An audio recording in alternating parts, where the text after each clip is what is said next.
the night with eyes of red. Vampires in the alleys where good men dread. Wolfmen howling beneath the pale moon. But justice is coming and coming soon. From saloons to graveyards where evil sleeps, they walk among us, secrets they keep, nightmare hunters with souls ablaze, cleaning up this town through the dark haze. Cryptids themselves, yet they stand tall against the darkness, answering the call for every lost soul, every whispered prayer. They fight for the light in the midnight air.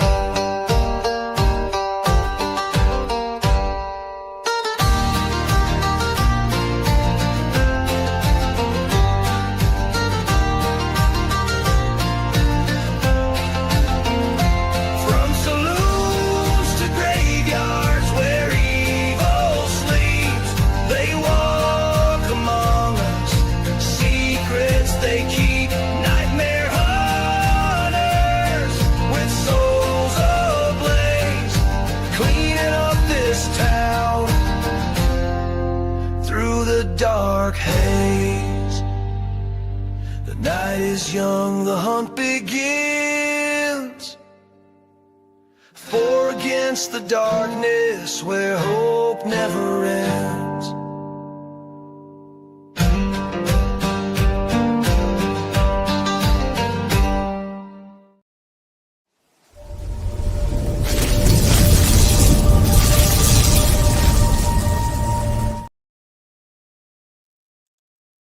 Good evening, folks. Sorry, I was having a little technical difficulties. Right as I started the show, I unplugged my mouse with my foot. So, kind of a screw up there, but we're going to get right back to it. Folks, thank you guys for joining us on the Nightmare Hunters tonight. We have got a very special show for you tonight. Robert Jed Raines and Carrie Pocket Doc Davis are in the house tonight, and I'm wearing my Kolchak hat tonight for a distinct reason. I normally wear my cowboy hat on these shows, but tonight we're going deep. We're going into something that we've been looking into and discussing for, about 3 years now, Robbie? Yeah, thereabouts. We were the first ones to notice that in the valley that has become known as the Roosevelt Valley, near the confluence of the Wisdom and the Salmon Rivers, there was an area that, for no particular reason that we could find, was labeled on government maps as Zone Echo. That was odd enough. Couldn't really figure out why, couldn't find any frame of reference. So we started digging. And the more we dug, the deeper down the rabbit hole this went. Before we jump in, I want to say a big congratulations to Doc. Doc's new book is #1 in Western horror, so if you guys haven't checked it out, please check it out. It is awesome. You guys are going to love it. But let's get into the show, because we have got a lot of material to cover tonight. The Zone Theory, Triangles, Hotspots, and the Missing 411 Map. This is a national investigation into America's wilderness anomalies. Out there, past the trailheads and the campgrounds, past the places where the maps still bother to draw lines, the wilderness changes. It gets quiet, it gets older, and it's far more aware. People vanish without tracks. Creatures appear where no creature should stand. Voices call from the tree line where no one's there. And the land itself seems to watch. We give these places names to make them feel smaller. The Alaskan Triangle, the Ozarks Triangle, the Smokies, the Bitterroots, land between the lakes. But those names are just the surface.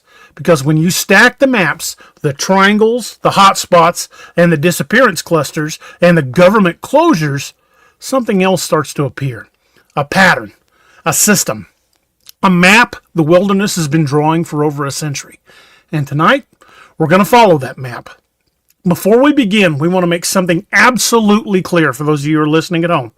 Absolutely clear. We're all in good health, we're all accounted for, and we're all safe. and none of us have any plans to disappear anytime soon. So let's give the big reminder, this show is for entertainment purposes only. We explore patterns, stories, and documented cases. We're not claiming any supernatural certainty, and we're not encouraging anyone to go looking for trouble. But the patterns are real, folks. The clusters are real. The zones are real. And once you see the map the way we see it, you won't forget it. If you enjoy tonight's deep dive into zones, the triangles, and the hidden patterns of the American wilderness, do us a favor. Like the show, share it with someone who loves the strange, and subscribe so you don't miss what comes next. And welcome to the Nightmare Hunters. Doc, how about you lead us into segment one? I think it's a great way to explain how this theory kind of took form. Okay, so we're going to start this out with our opening thesis for the show. This is patterns in the wilderness. Across the United States, there are places where the wilderness behaves differently. Places where people vanish without tracks, where creatures are seen that shouldn't exist, where the land itself feels older, heavier, and more aware than it should. These places have names: the Alaskan Triangle, the Bennington Triangle, the Ozarks Triangle, the Bridgewater Triangle, land between the lakes, the Bitterroot Mountains, different regions, different legends, but in the same patterns. So, why does this episode exist? Well, for decades, researchers have been treating each hotspot as isolated. Bigfoot researchers study Bigfoot regions. Dogman researchers study Dogman regions. Missing 411 researchers study these disappearance clusters. Folklorists study triangles. Historians study ancient habitation sites. But nobody has ever put them all on the same map. And so tonight, we're not just telling encounter stories, we're connecting the map. What we're actually looking at is we're looking at number one, the triangles. Regions with high strangeness densities, named by the public, often dismissed as folklore, but geographically consistent. Also, hotspots, areas with repeated cryptid sightings, Bigfoot, Dogman, Ozarks howlers, shadow creatures, multi-decade consistency, often overlapping with cave systems, something else we were one of the first ones to start talking about.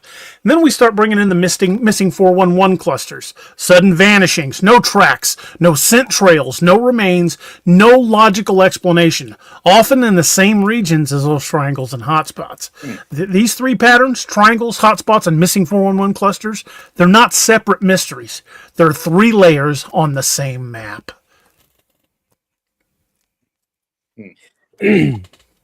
So we've talked about this before, but the zone system, they're not public.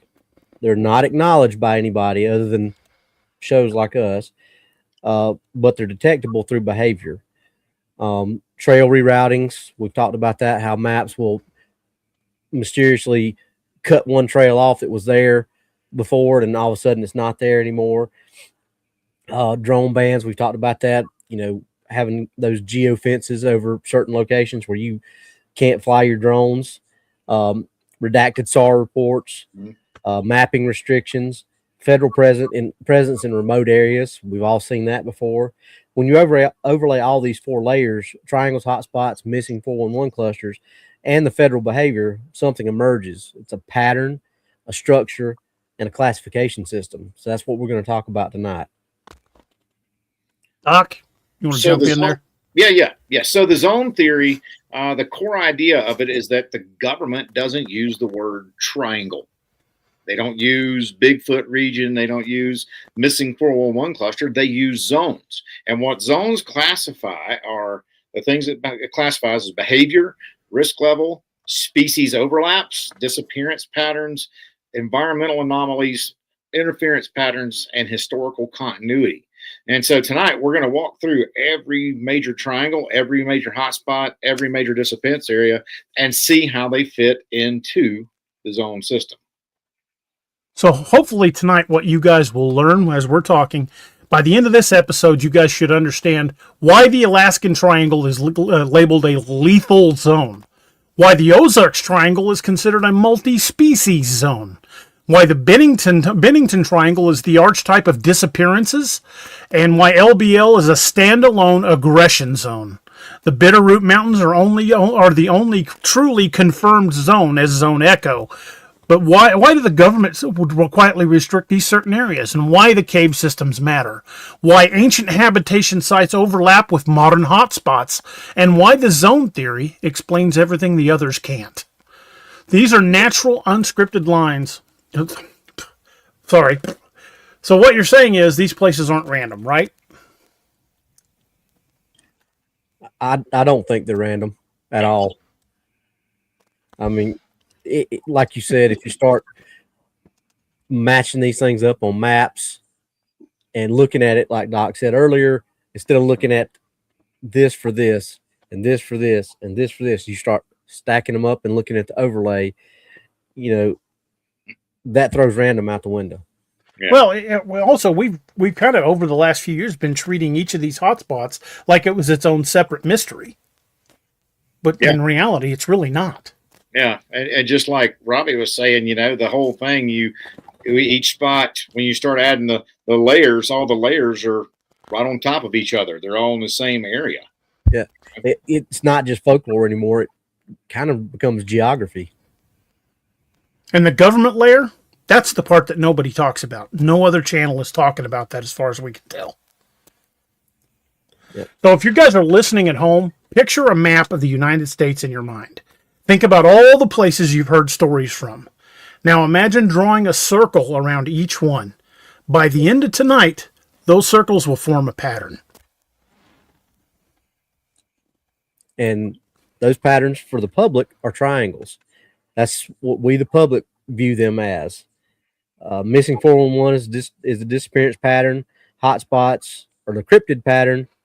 And zones, zones are the government pattern. So let's start with the deadliest triangle in North America, DA. Sounds good to me. The Alaskan Triangle is known as Zone Juliet. And I'm going to bring an image up real quick to kind of give you guys a quick and dirty idea. Zone Echo, red. Zone Golf, orange. Zone Juliet, dark red. Zone Charlie, it's a misprint, is blue. You see all of these, and you can see the areas that they're anchoring.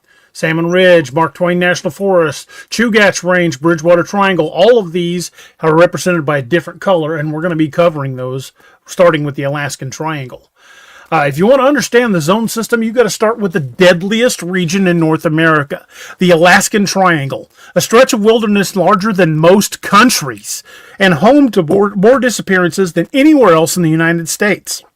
The scale of the triangle is impressive. It's just over 200,000 square miles. It stretches from Anchorage to Juneau to Barrow, Alaska, and inside that triangle, more than 16,000 people have vanished since 1988 alone. Dang. But the key part you want to remember about that is vast sections of that is unmapped wilderness. There's mountain ranges, glaciers, volcanic fields, weather that changes in minutes, no cell phone coverage, very few roads, and no witnesses. Right. So that's 16,000 people since 88. Mm-hmm. Yeah, that's not just a hotspot, dude. That's one of those statistical impossibilities that we talk about sometimes. Now, granted, a bunch of those disappearances could probably be attributed to wildlife like bears or any other of the dangerous animals up there. Moose, we know moose have killed people, but the simple fact that there's so many and most of which are never found is the truly terrifying part. Well, let's talk about why Zone Juliet is a lethal zone. What defines a lethal zone? We have things like fatal disappearances, unrecovered remains, aircraft vanishings, multi-agency involvement, redacted SAW reports, and high federal presence. We've seen every bit of that, out of that zone. So I think just by those definitions alone, that, and we could go on with other things that we could add, but just by those definitions alone, that obviously qualifies Zone Juliet as a lethal zone, in my opinion. And Zone Juliet is the classification reserved for just one thing. Regions where people don't just disappear, they're never found. and it definitely falls into that category. Oh yeah. Oh yeah. Doc, you want to take us into the next one? Yeah. So talking about disappearances. Let's talk about where Juliet really becomes unique. We're talking about aircraft disappearances, where these planes literally vanish from the air. There's no wreckage. There's no debris field. There's no emergency beacon. Those transponders. There's no supervisors. No survivors. There's no explanation. So some of the planes that you see up in Alaska quite a bit is small bush planes. You see those all over the place, charter flights, private aircraft, and even military aircraft, because there is a Elmendorf, there's a Cape, Fort Wainwright, or something like that, way up there. So they've got lots of military up there, so you may see some military crafts. Well, back in the 40s or 50s, there was an aircraft, a DC-10, that went down with a U.S. congressman and several military figures on board, and they never found a trace of that, despite one of the single largest searches, aerial searches ever conducted. They never found a trace of the aircraft. Wow. Well, one plane here and there, that's to be expected, but maybe a couple, but over decades, there's been dozens. I mean, that's not a weather system. That's a definite pattern, and reduces that statistical stuff, or increases the statistical probability.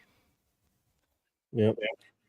But that's also where the lore deepens. The indigenous groups in the region have stories of things like tall, silent beings, the ridge watchers, forest spirits that take people, entities that mimic voices, beings that live in the glacial caves. These stories go back thousands of years, not just like 5 or 6 years. I mean, these things go back almost as far as their written history. So when these oldest stories in the region describe the same behavior that we see today, that goes, like I said, that's not folklore anymore. That's a continuity. That's something that's an established pattern that's not only repeatable, but it is being repeated. Right. And then that's not even talking about the cave systems. This ties directly. Let me bring up the image of the cave systems that we've talked about before. I know I've got it on there. Nope, there it is. Okay, this is a map comparing known cave systems in the lower 48 with the missing 411 map, and clearly you can see they line up. They line up almost perfectly. But when we dig into this, Alaska has active volcanoes. They've got lava tubes, glacial caves, ice caverns, subterranean rivers, and tons of collapsed mining tunnels. These create hidden corridors, shelters, migration routes, and places to hide remains. And when you overlay the cave system with the disappearance map, like I was just showed, it lines up about pretty much perfectly. Yep, and then that's where the federal behavior in the zone theory becomes unavoidable, because let's talk about this. You got restricted airspace, some of the stuff Robbie was just talking about, environmental hazard closures, search and rescue reports that are sealed or heavily redacted if you do get them, military training zones that overlap the disappearance corridors, mapping restrictions, and then there are the drone bans in certain valleys. So what is the government treats the region like a hazard zone, but never says why it's a zone. So that's a zone. So you can't sit there and if you look at these patterns that we've established, what does that tell you? It's just like you're going to be talking about the colors, right? It fits the criteria, right? Right. Yep. Well, I think it's kind of important, since we're getting into this, to discuss why Juliet is different from Echo, because there are differences, and the importance for this to the audience is Zone Echo, which we've talked about, is in the Bitterroots. We've kind of established that whatever's there, it's an intelligent predator. With all the stories we've read from there, it's watching me. It's doing, the things that we've seen written in the journals. It went to a behavioral escalation. Started out watching, and then stalking around the camp, and then all of a sudden people are disappearing, and then people just being intercepted off the trail. Like I can't remember which story it was, but the guy was a couple yards in front of his buddies, and then he goes around the corner, and they never see him again. Right. But then you get to Zone Juliet in Alaska. There's no reported stalking, no reported of being watched or things like that. Or if there is, it's very, very minuscule compared to the other one.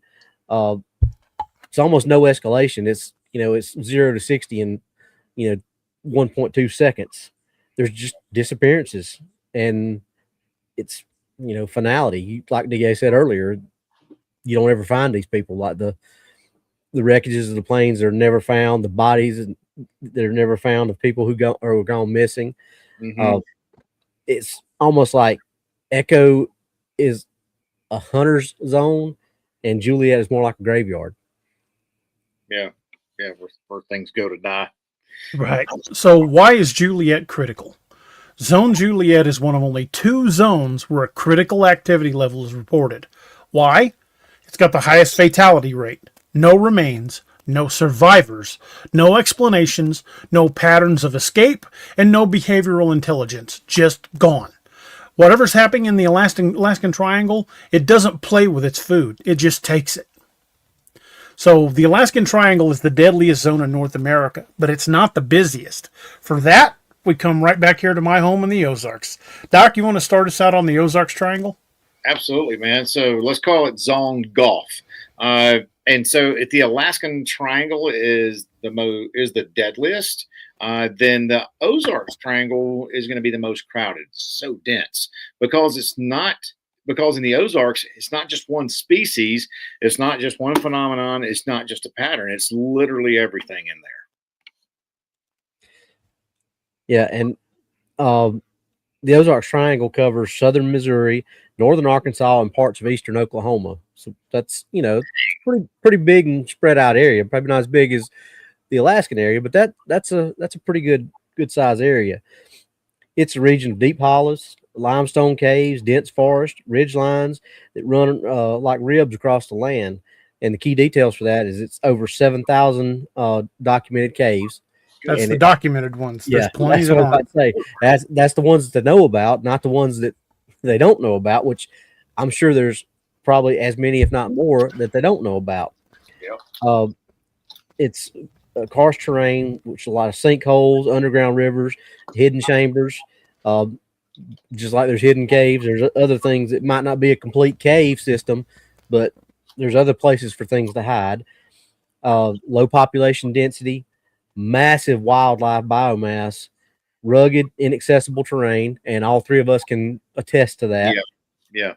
It's one of the few places in America where you can walk a mile and drop 100 feet without realizing it. And it's just there's such thick vegetation and dense forest that you may walk up on a ravine and not even know it until you're on the way down. Yeah.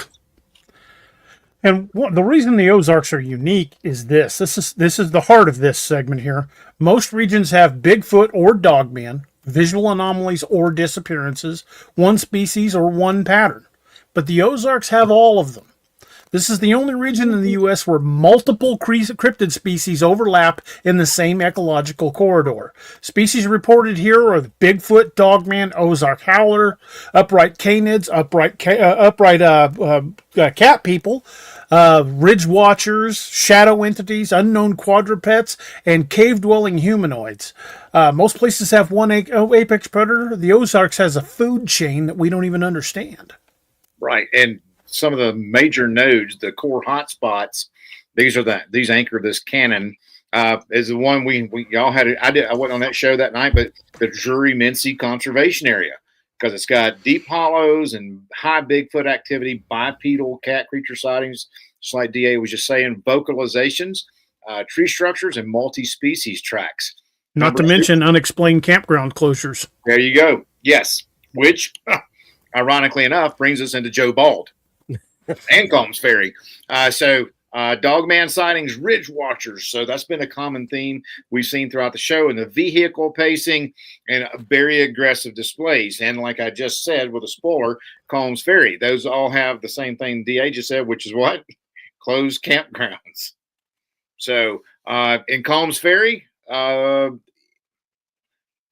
howler reports. I forgot all about that, man. So that makes it even more terrifying. That actually wasn't. It wasn't. There weren't directly in Combs Ferry, but in that area that leads out onto that same peninsula. Yeah, so and Bigfoot sightings too, because when DA and Robbie and Steve were there, they were getting things thrown at them, and so weird stuff there. Shadow entities, cave entrances, and multi-species overlap, because there's like you just said, you've heard people talk about Dogman / Bigfoot there. And there's one other that I forgot to put on here, and that's Big Bay. Big Bay Campground is also on Table Rock Lake. It's farther down towards Shell Knob, and it's pretty much identical with Combs Ferry. It's got howler reports in the area, Bigfoot sightings, shadowy creatures, caves throughout the area. And one thing that all of those campgrounds have in common, they're all in the Mark Twain National Forest. And they all sit on top of massive cave systems there, because those are basically the backbones of this Ozarks Triangle. And we've all been right in the heart of that. Oh yeah. Yeah. And this is where the Ozarks become zone golf. The Ozarks contain one of the largest karst systems in North America. Underground rivers, collapsed caverns, vertical shafts, hidden chambers, and unmapped tunnels, which is what we talked about earlier. Where you can be walking and all of a sudden, you're falling in a sinkhole or an unmarked or an uncharted tunnel, which can be dangerous in itself. Not to mention everything else we've just mentioned that you got to deal with over there. Mm-hmm. So when you overlay the like DA's got the picture of, when you overlay the cave map with cryptid sightings, the clusters sit directly on top of the cave networks, which is something that we've talked about for, like DA said, about 3 years now. It's not random, but it's their habitat. And that's something that we've kind of almost beat a dead horse with, thinking that these things live a lot of their lives, and, in caves, subterranean. Right. Well, this just kind of, strengthens that. Okay. But if you look right here in the middle of that map, that big circular cluster right in the center, that's the Ozarks. Mm-hmm. Now, let me ask you this. You've said it before on the show, DA, but just for the chat out there, how much of our cave system in the United States have they explored? Like documented? They estimate between 2 and 5%. 2 and 5%, people. 2 and 5%. But they're discovering deeper caves all the time, so that number actually may go down as they discover more and deeper caves. Yeah, that's kind of fascinating. When they first started exploring the Mammoth Cave systems, they believed they had explored about 5 to 7% of it, and then echo soundings discovered that they connect to other underground cave systems that run from Maine to Carlsbad Caverns in New Mexico and possibly into Mexico. So that means that went from about 5% down to probably 0.5%. That's fascinating. Holy crap! All the way down to New Mexico. At least into New Mexico, maybe farther south into Mexico. Well, didn't you say that when you were a kid, y'all let some die out or something like that? Or that happened at Bennett Springs, where we were at that night after we left Moon Valley. They released dye packs into the spring there, where it disappears underground, and they were tracking it. And they had very specific radiocarbons in the dye packs, and I believe it was the U.S. Forestry Service was monitoring it. I can't remember, maybe it was National Park Service, but they were monitoring it to see where it would come up, and they had monitoring stations all over the planet. And it finally came up 6 months later in Alaska. That's amazing, dude. They did that in the mid-'70s, I believe it was. That's so cool.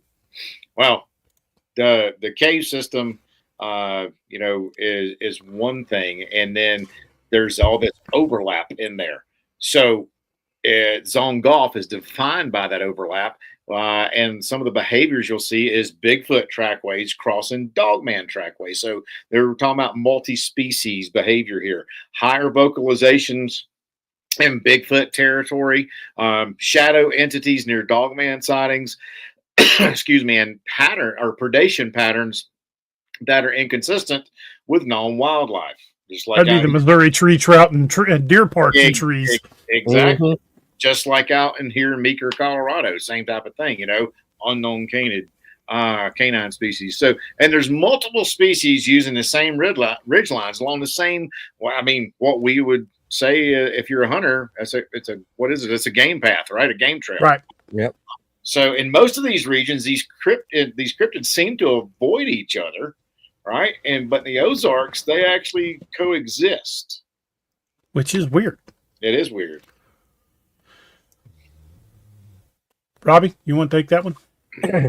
Yep. So the region, this is the historical continuity that we're talking about.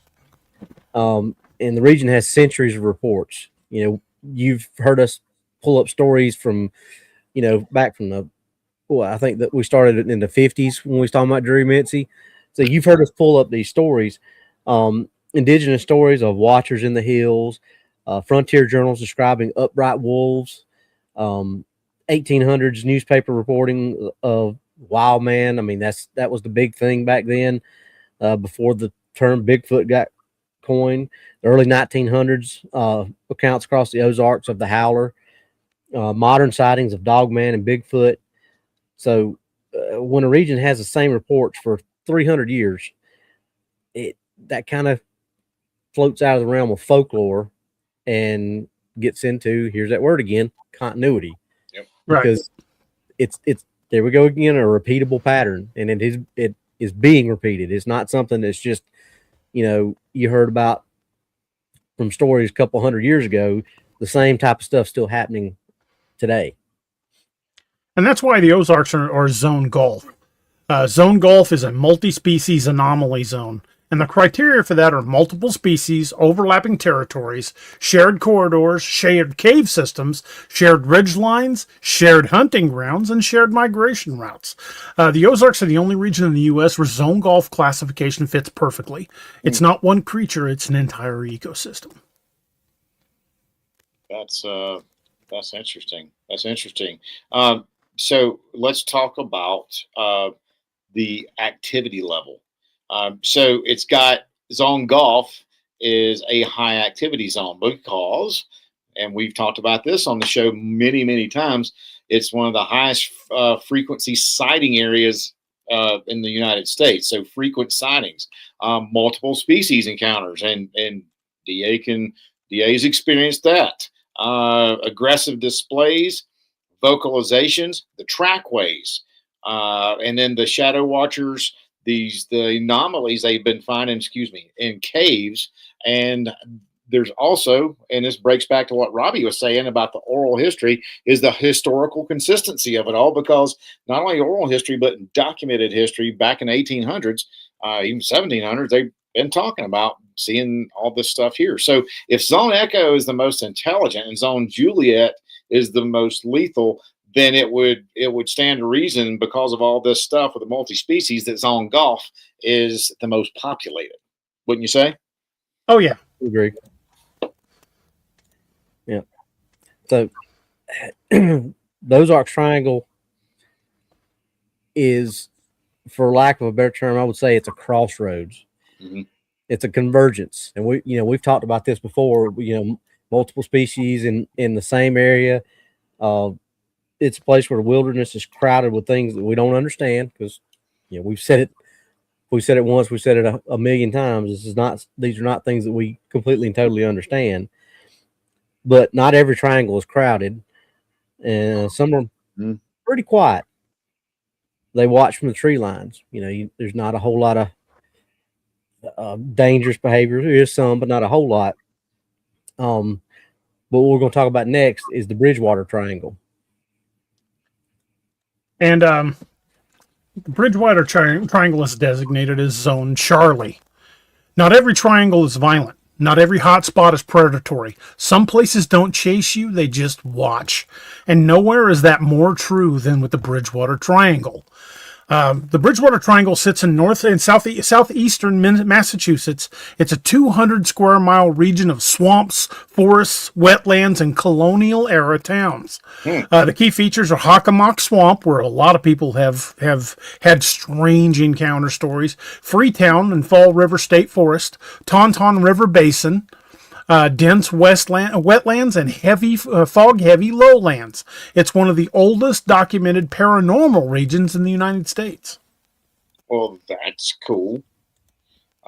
So, what makes Bridgewater different is defined by the visual anomaly. So, unlike Alaska, which is lethal, or the Ozarks, which is multi-species, the Bridgewater has these visual anomalies. So the paranormal stuff, shadow figures, tall silhouettes, maybe the tree line watchers, entities that appear and vanish, lights in the swamp. And I've heard stories about that stuff. Figures pacing at the edge of the vision, and also creatures that never fully reveal themselves. So it's not a physical danger there necessarily in Bridgewater as much as it seems to be things that wear on your fear. So the psychological aspect. So that's pretty interesting. Yeah. Well, let's talk about the shadow figures. That's a term that's kind of come up all throughout what we've been talking about so far. This is the core of Zone Charlie. Witnesses describe tall, thin silhouettes. They're standing motionless at the edge of a swamp, just watching, not approaching, not fleeing, just simply observing, which, can be kind of eerie and disconcerting. You're standing there and look, something like that's just watching you. They aren't creatures that chase you. They don't roar. They don't attack. They just exist.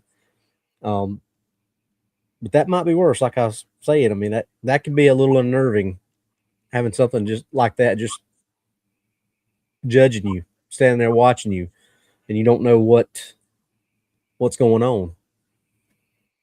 Yeah. And, that's that's one of the craziest parts about that, the watcher behavior. And Zone Charlie is kind of defined by it. Non-contact entities, visual presences, no tracks, no physical evidence, not aggressive, but no vocalizations, and no pursuit. It's just kind of the exact opposite of Zones Delta and Echo. But in the Bridgewater, the wilderness doesn't hunt you. It just studies you. Yeah, and that's the thing, man, is because the history of this area goes back, several centuries, because like Robbie had talked about earlier, the indigenous stories. Indigenous stories talk about these watchers in the swamp, and then colonial accounts of these dark figures, shadow figures. And in the 1800s, they started talking about phantom lights. And then in the 20th century, sightings of tall men in the trees, and then modern reports of shadow entities. So when this region has all of this, all these same sightings for over 400 years, that's not a fad. That's a pattern, just like what Robbie's been talking about. Continuity, patterns. That's what we're looking at. Yep. So let's get into why is Bridgewater Zone Charlie. Zone Charlie equals visual distortion zone. So the criteria for that would be entities seen but never approached, which we talked about. Shadow figures, check that box. Tree line watchers, also checked. Visual anomalies, lights in the swamp, things like that. No aggression, just standing and watching. No physical evidence. Obviously, if there's a shadow creature, it's probably not going to be a lot of physical evidence. No disappearances of people, which have not been reported. So Zone Charlie is the classification for regions where the wilderness doesn't touch you, but it lets you know you're not alone. If that zone, if the zone doesn't want to hurt you, it just wants to see you. And I think that from what we've talked about, that kind of checks those boxes. But I also go back to what I said earlier, that can be almost kind of worse in a way. Because you really, at least more unnerving. Yeah. Yeah, because you don't know what the purpose is. Yeah, right. You know something's there, it's pacing you or whatever. It just wants you to know it's there, kind of like we talked about as a territorial thing. So Oh yeah. You know, And the activity level there is moderate to high. Why Charlie is not high or critical, because there are no disappearances, no predation that we know of, no aggressive attacks, and no multiple species overlap.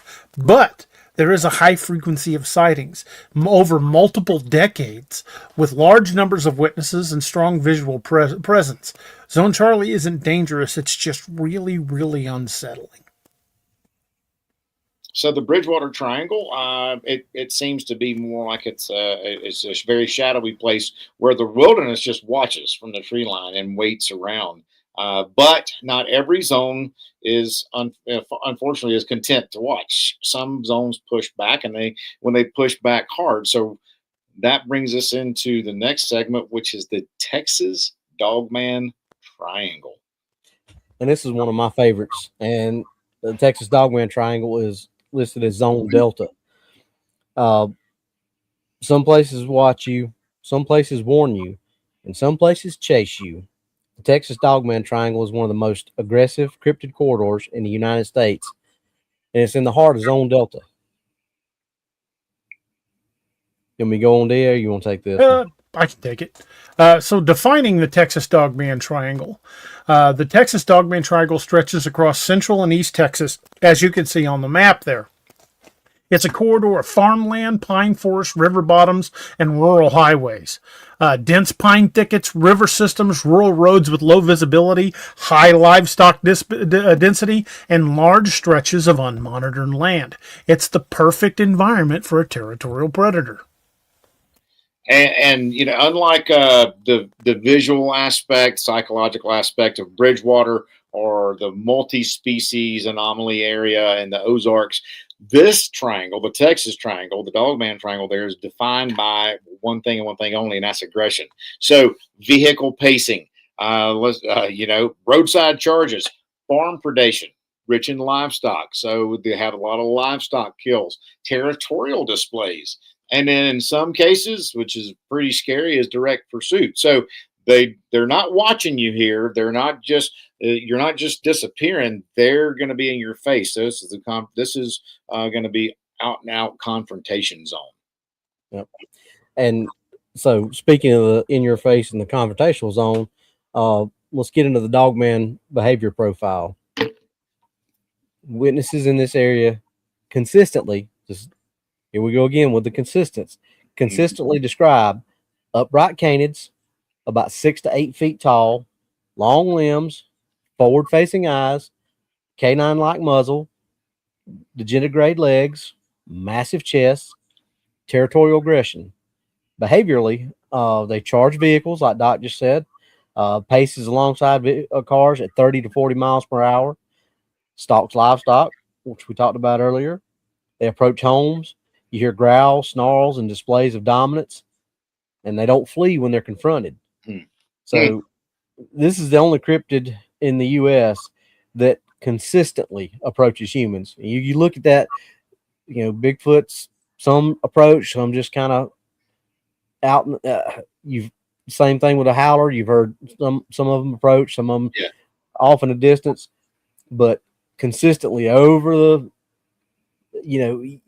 you may have 1, 2, 3, or 4 dogman sightings out of 50 or 100 to where, like DAs, it just saw them and ran off. For the most part, they are going to approach you. They're, whether it be curiosity, whether it be predation, what territorial, whatever, they're known to be the kind of cryptids that, as Doc put earlier, going to get up in your face. Yeah, which is, sorry, go ahead, bud. I was going to say this is why this is a zone, not just a hotspot. Right. Zone Delta is an aggression zone.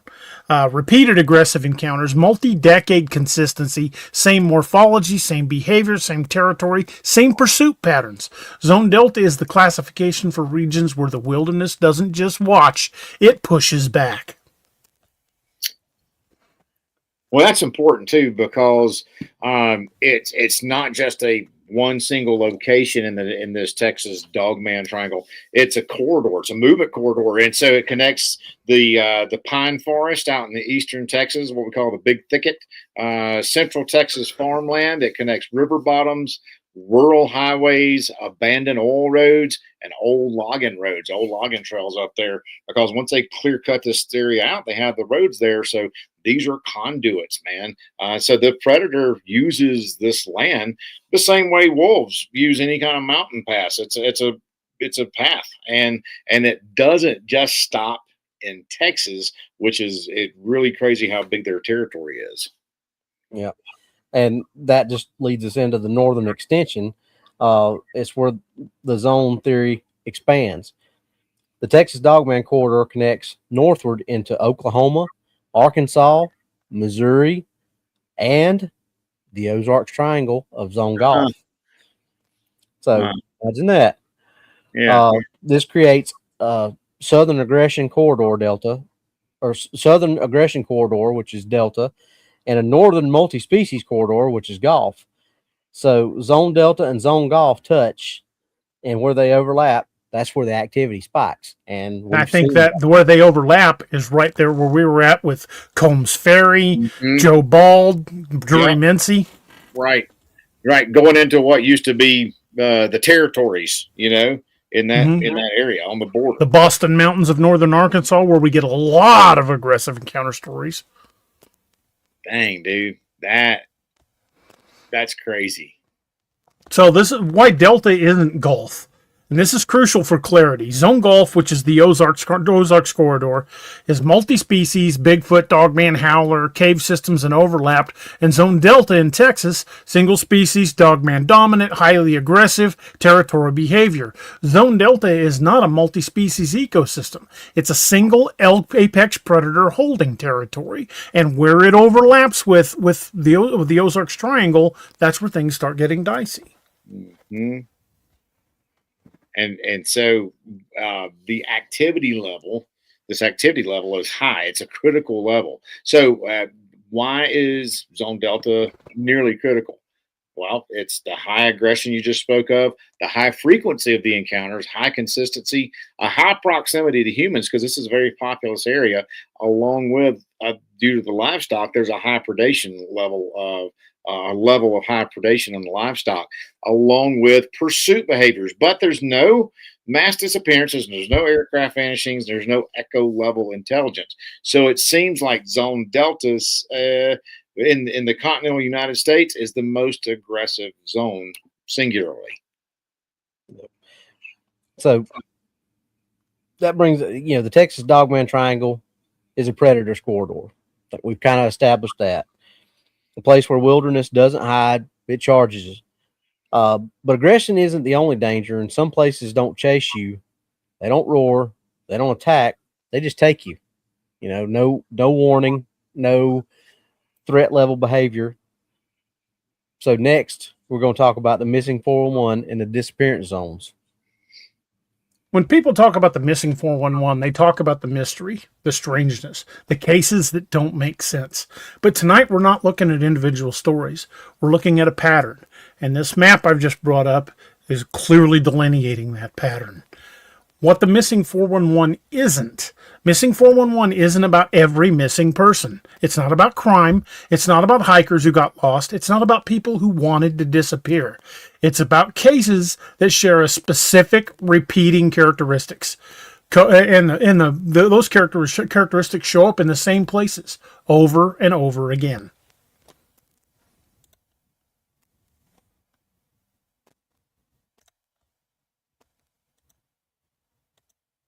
Doc, can't hear you. You're muted, buddy. Sorry, my dog was snoring. The core 411 signatures that they're patterns. They're patterns that define a 411 case. So number one is no track. So no foot marks, no footprints, no drag marks, no sign of a struggle, no trail of belongings. Number two is there's no scent trail. And dogs can't track it because there's no scent. Or y'all heard us talk about some of the stories. Dogs refuse to track it. They flat out refuse to go. Or what we've heard a common theme is they follow the trail until they just stop and don't go anymore, or they can't find any more scent. And no remains usually. Now, in the most cases we've seen, there's no bones, there's no gear, no clothing, no trace. And if they have found them from the encounters we've talked about too, is skeletal remains are usually found in areas that have been previously searched just by the ranch. Numerous times, and also remains appear deliberately arranged. And number 4 is sudden vanishings. The person was visible, then not within seconds or minute. Terrain that doesn't match the disappearance. There's no cliffs, no rivers, no hazards, and no reason for the person to vanish. And so these aren't accidents. They're not mistakes. They're actually just being removed. Boys, we got about 4 minutes, so I think we can cover one more unit. Okay. Well, missing 411 cases cluster in the Yosemite, Smoky Mountains, the Adirondacks, the Rockies, the Bitterroots, the Green Mountains, the Cascades, the Ozarks, and the Four Corners region. When you overlay those clusters within the triangles, they line up perfectly. And I think that's something that we've hit on consistently. There's that word again in this show is lining up how these maps line up with disappearances, sightings, cave systems. You start overlaying all this stuff, you get that. What's that P word again, Doc? You get a pattern, the P word. Yeah. And what does science use? Science uses patterns, man. Yep. And patterns that are repeatable and observable and repeatable. Yeah. Patterns reveal behavior. They reveal consistent things that we can use to not only predict where these things are going, but their behaviors. Which is where this cave system connection comes in. And that's where the map that Robbie was just talking about becomes undeniable, because when you overlay those 411 clusters with the cave maps, where do they sit? It's up on your screen now. When it's up there, where do they sit? They're sitting right on top of those cave networks. And so caves matter because they're hidden corridors. They have vertical shafts. They have underground rivers, so there's a passageway there. They're lava tubes because they're created from all the old ancient lava activity. There's still other geothermal stuff still going on there. Ancient passageways and places where this is the best hidey hole in the world, and no remains are ever going to be found. So it's not a random thing. It's geological. Absolutely. And we are just about to the point where we have to take a quick break to pay some bills, as Race would say. We are going to have a quick word from our sponsors here in just a moment. We appreciate you guys sticking with us, and I hope you guys take the moment to stretch your legs, top off your drink, walk the dog, go hit the bathroom, whatever it is you need to do, and hope you guys will be right back with us. And maybe stop by and check out our affiliates. You guys know who they are. They're popping up periodically in the chat. We are probably not going to go over the affiliates tonight. They'll be just popping up in the chat along with all the author links. So hope you guys will support them as well. So check them out. Again, we have so much material to cover tonight. We're going to be kind of breaking the pattern because we really feel like we're breaking this wide open. So, folks, we will be right back here in just a minute, and we're going to take a quick pause to pay some bills, and we will be right back.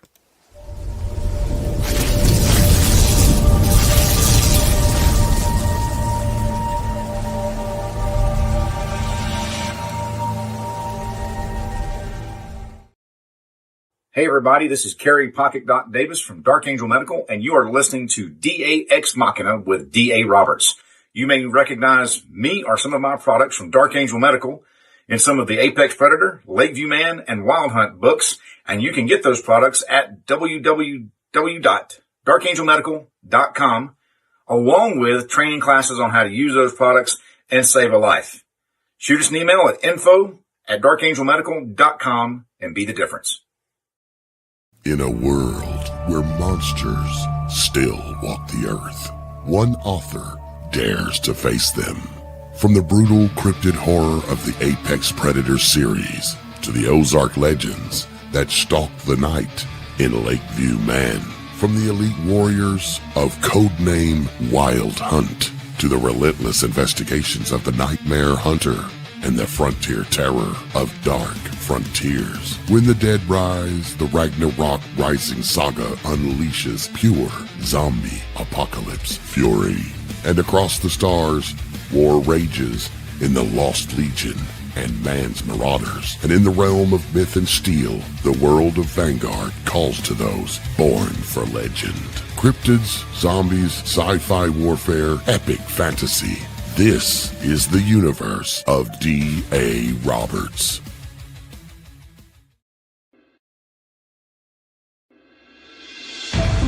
The new book, How to Research a Haunted House by paranormal investigator Margie Kay and professional researcher Violet Wisdom, is now available from Unex Media. This one-of-a-kind book explains how to do research on a house with uncommon methods and resources used by historic home researchers, and how to determine who may be doing the haunting and why. How to Research a Haunted House can be used by homeowners, renters, investors, and it should be in the library of all professional paranormal investigators. Get this unique book at unexmedia.com or amazon.com. That's unexmedia.com or amazon.com.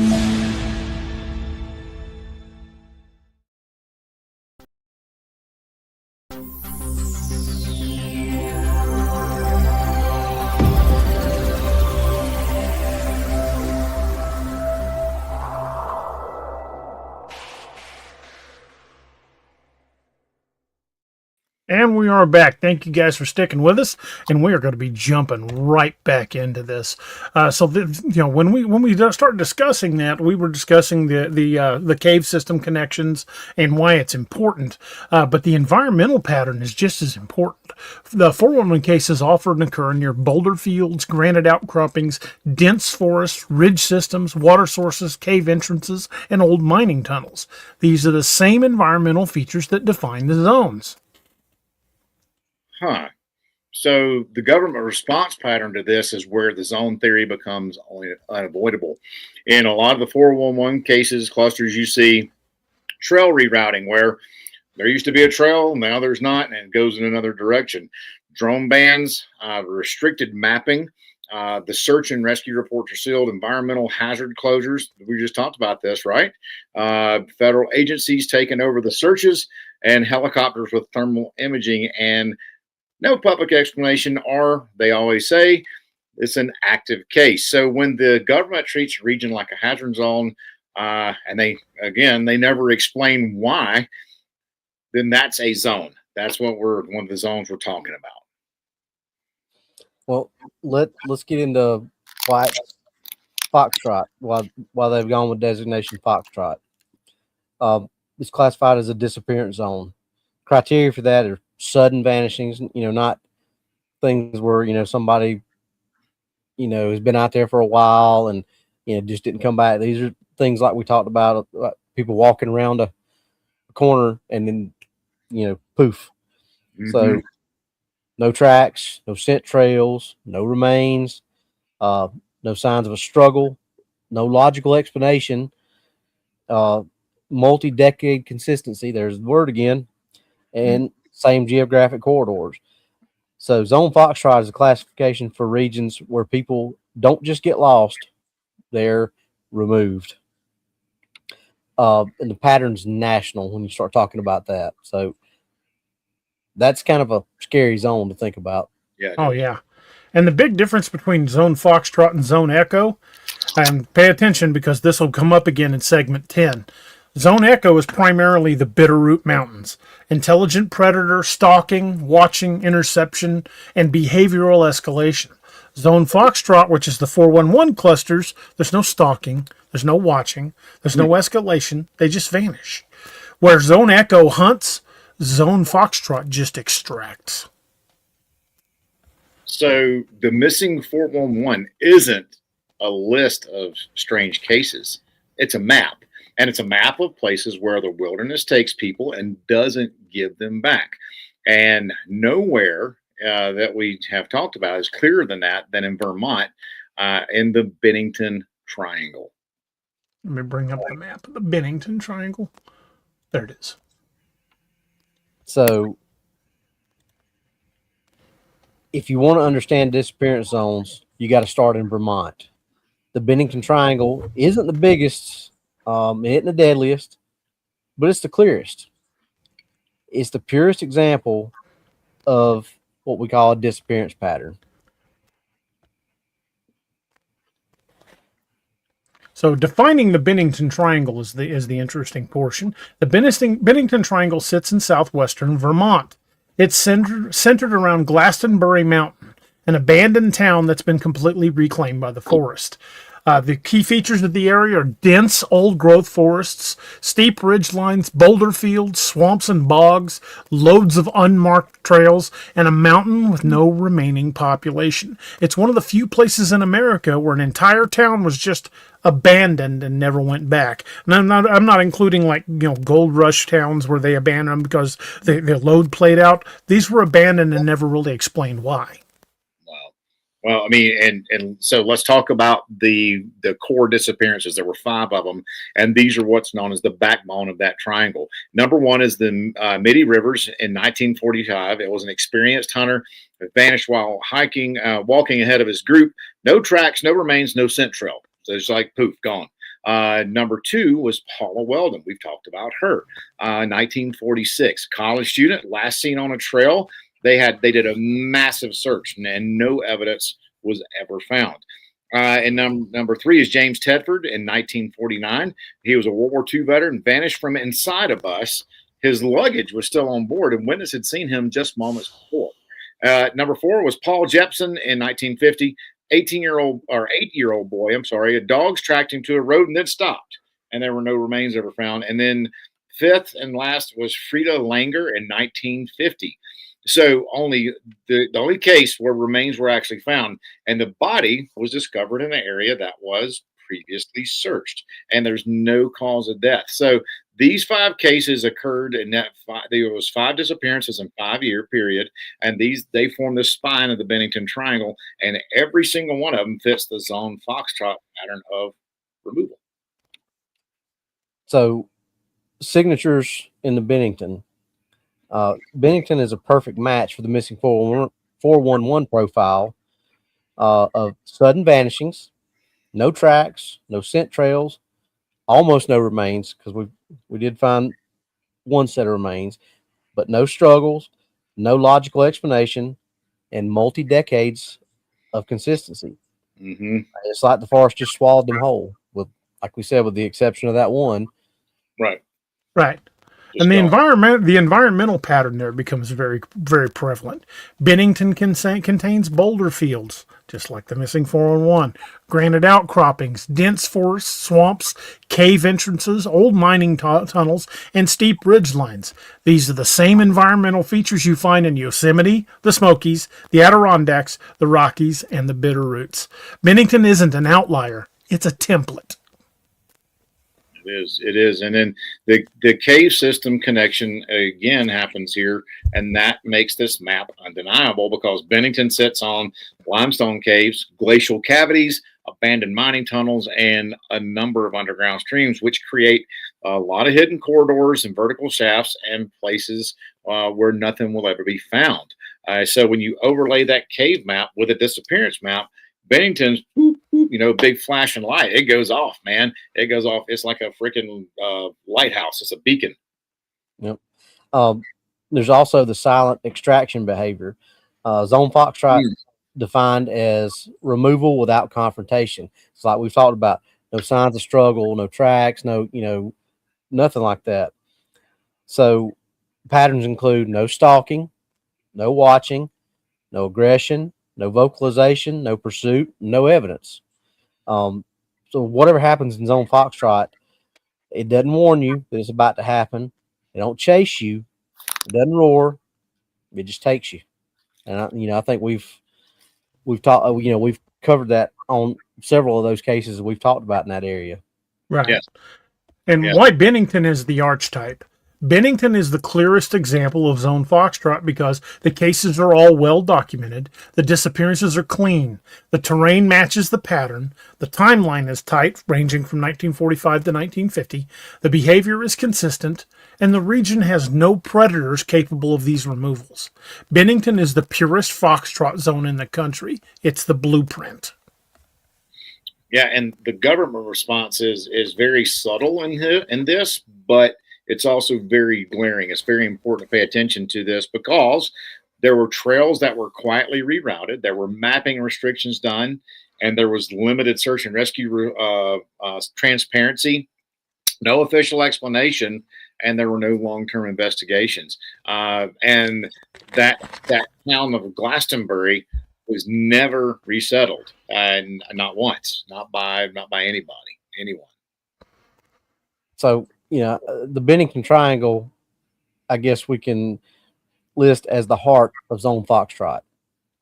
It's a place where people will vanish without sound or without struggle, without a trace. Bennington isn't alone, though. There are other foxtrot zones, bigger ones and more dangerous ones. Next, we're going to talk about Yosemite and the Smokies, the Adirondacks, and the Rockies, which we all know a lot of that's in the Appalachian Trail, which is very These are all in national parks. Yeah, that too. Yosemite, the Smokies, the Adirondacks, and the Rockies are the major foxtrot zones. Bennington is the blueprint, but it's not the biggest, it's not the most active, and it's not the most dangerous, because across the U.S. there are other regions, larger, older, and far more active, where the same disappearance pattern repeats. When you map the missing 411 clusters across the country, 4 regions stand out above the others: Yosemite, the Great Smoky Mountains, the Adirondacks, and the Rocky Mountains.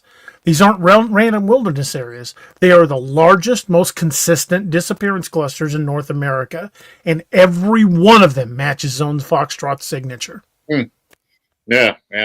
Just like Yosemite is one of them. It's the largest. That's out in California. It's the largest foxtrot zone in the United States, and has more missing 411 cases than any other national park. And the pattern here, again, with patterns and consistency, right, is unmistakable. So granite domes, boulder fields, sheer cliffs, dense forests, hidden crevices, waterfalls, cave systems, old mining tunnels. So those are some of the geographical features. Now, what are we seeing here? What patterns? The vanishings are sudden. There's no tracks, no scent trail, no remains, no gear recovered, and dogs literally stop and refuse to track. So Yosemite is like the foxtrot zone turned up to 11. So we broke the 10 button, and we're all the way up to 11 on here. So that's Yosemite. And this brings us to my backyard, the Great Smoky Mountains, Tennessee and North Carolina. This is the most accessible foxtrot zone. The Smokies are the most visited national park in America. They have one of the highest disappearance rates also. Key features of the Smokies are dense fog, that's why they're called the Great Smoky Mountains, very thick underbrush. We've talked about that before. I've been up that place many times, so has DA. I think you even have too, Doc. Yep. That's a very, very dense forest area. Very steep ridges. I talked about that. Old growth forest, cave systems, rapid weather shifts. We joke a lot about you don't like the weather, just wait 5 minutes. It's really that way up there. So what patterns do we see in the Great Smokies? Well, we've children and adult vanishing without sight, or vanishing within sight of adults. That story we've talked about several times. A little boy was there, and Dennis Martin. Dennis Martin saw the big hairy man take him off. Tracks that stopped suddenly. We just talked about that one the other night when the thing jumped off the embankment. Dogs unable to track. Seen that, and that's a very prevalent one. And here again, no remains found. So they share all that with Yosemite. The Smokies are a foxtrot zone hiding in plain sight. Like we said, it's the most visited national park in the United States of America, and has a very high number of people that are just poof gone. And between the Smokies and the Appalachian Trail, look how many disappearances are up there. Yep. Yeah. And that leads us to the Adirondack Mountains of New York. This is the northeastern foxtrot zone. The Adirondacks are 6 million acres of wilderness, larger than Yellowstone, Everglades, Glacier, and Grand Canyon combined. The key features there are massive forests, swamps, granite ridges, remote lakes, harsh winters, and the patterns are of solo hikers disappearing, campsites left intact with nobody gone, nothing out of place, with just the people gone. Yeah, everything left behind and them just gone. No tracks, no remains, and no gear left behind. It's Bennington just scaled up. Well, and the Bennington Triangle or the Adirondacks bring us into the Rocky Mountains, my backyard. I can actually look out my window here and see Pikes Peak. So, Colorado, Wyoming, Montana. This is the high altitude foxtrot zone, and the Rockies are a different kind of foxtrot zone because it's higher here, it's colder here, it's more vertical. The mountains are younger. So out in the Smokies, those are very old mountains. Out here, they're newer. So more vertical. The key features geographically here are alpine forests. You've got sheer cliffs, boulder fields, glacial valleys, cave systems, and lots and lots and lots of old mining tunnels. Now the patterns we see here: experienced hikers gone, vanishing. No tracks, no scent trail, no remains, no gear, and no logical explanation to them at all. The Rockies are where foxtrot needs an oxygen mask. It meets altitude up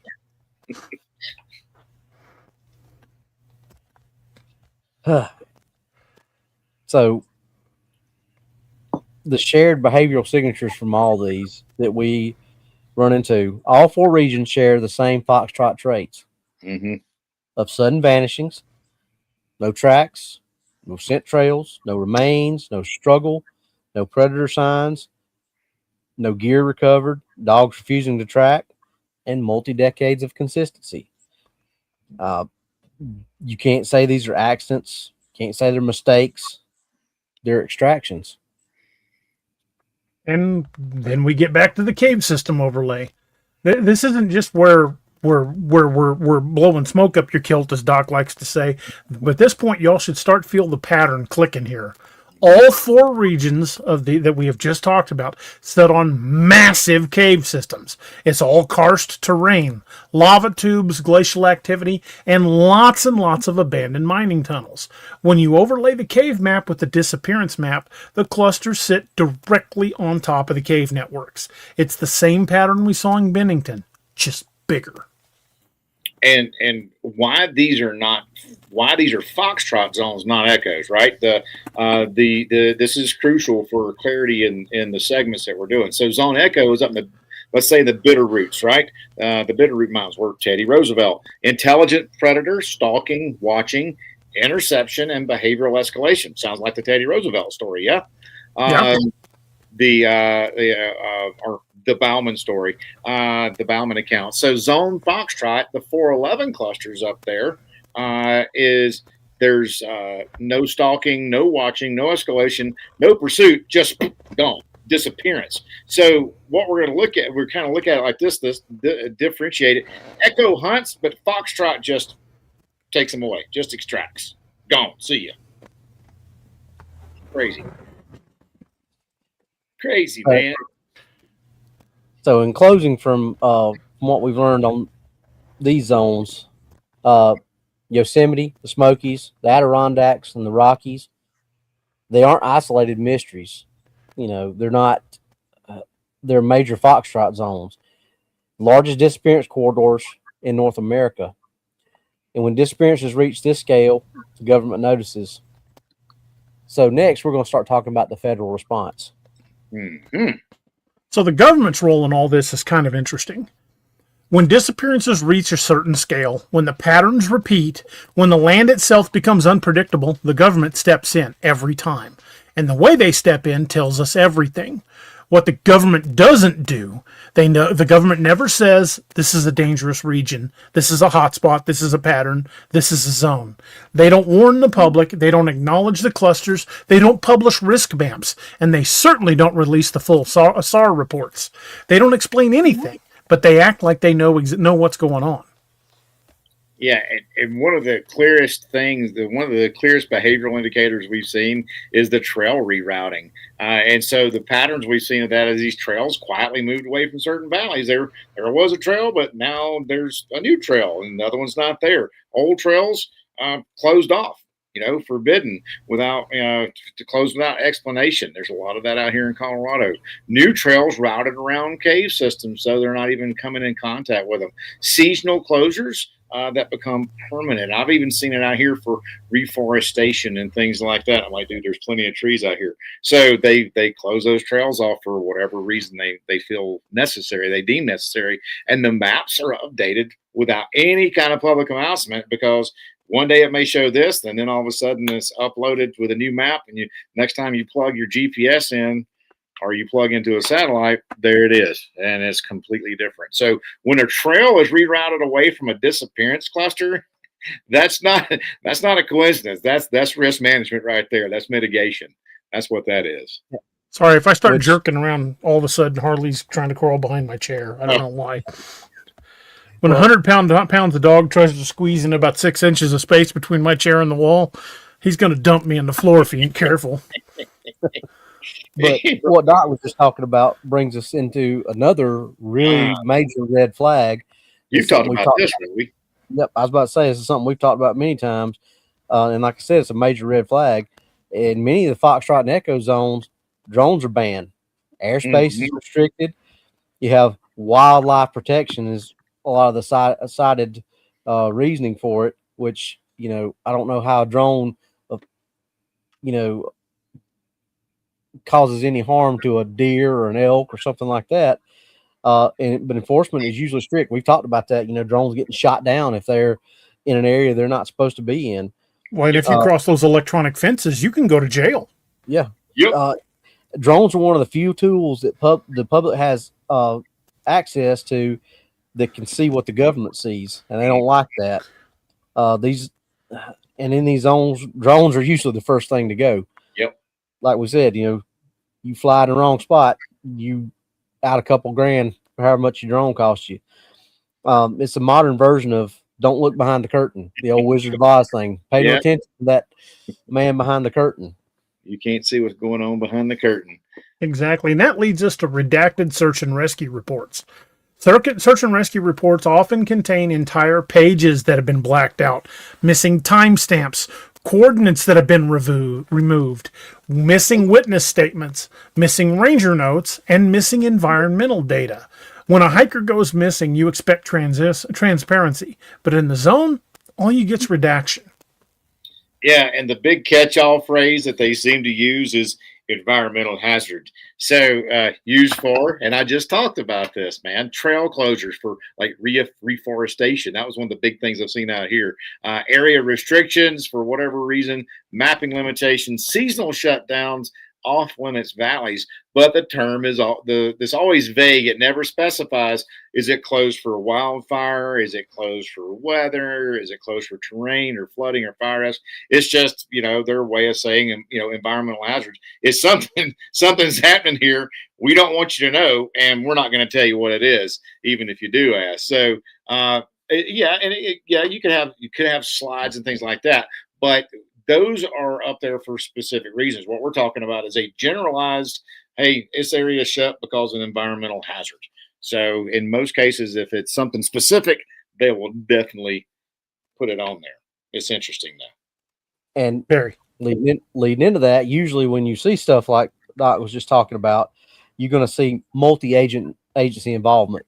Like if something goes on in my city, it's usually just my department that handles it, but you get some of this stuff going on, and a lot of times you're going to see the National Park Service, the U.S. Forest Service, Bureau of Land Management, state police, local sheriffs, and occasionally a military presence.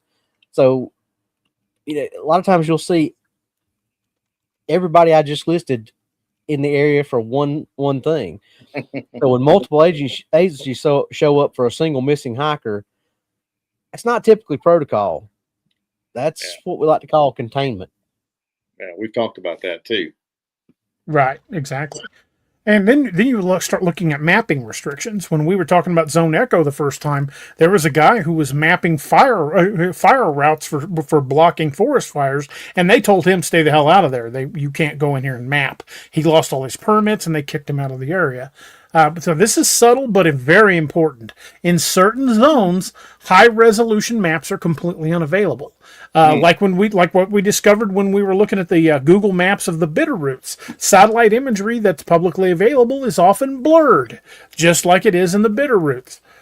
Terrain data completely incomplete. Cave systems are omitted, and old mining tunnels are just completely erased. And that's one of the things we know about the Bitterroots is there were multiple logging camps and mining camps in that area, and yet none of them are on any of the maps. So when the map doesn't match the land, it's not an accident. Yeah, it's just them erasing it, and Right. it's something else.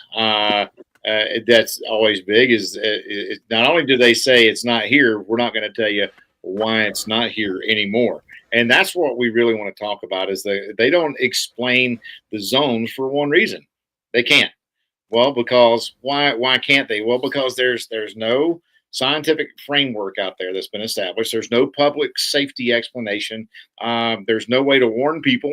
And if they did, what's it going to cause? Mass chaos, mass panic, and that's no way they can control whatever narrative it is. And there's no way to admit that they don't understand.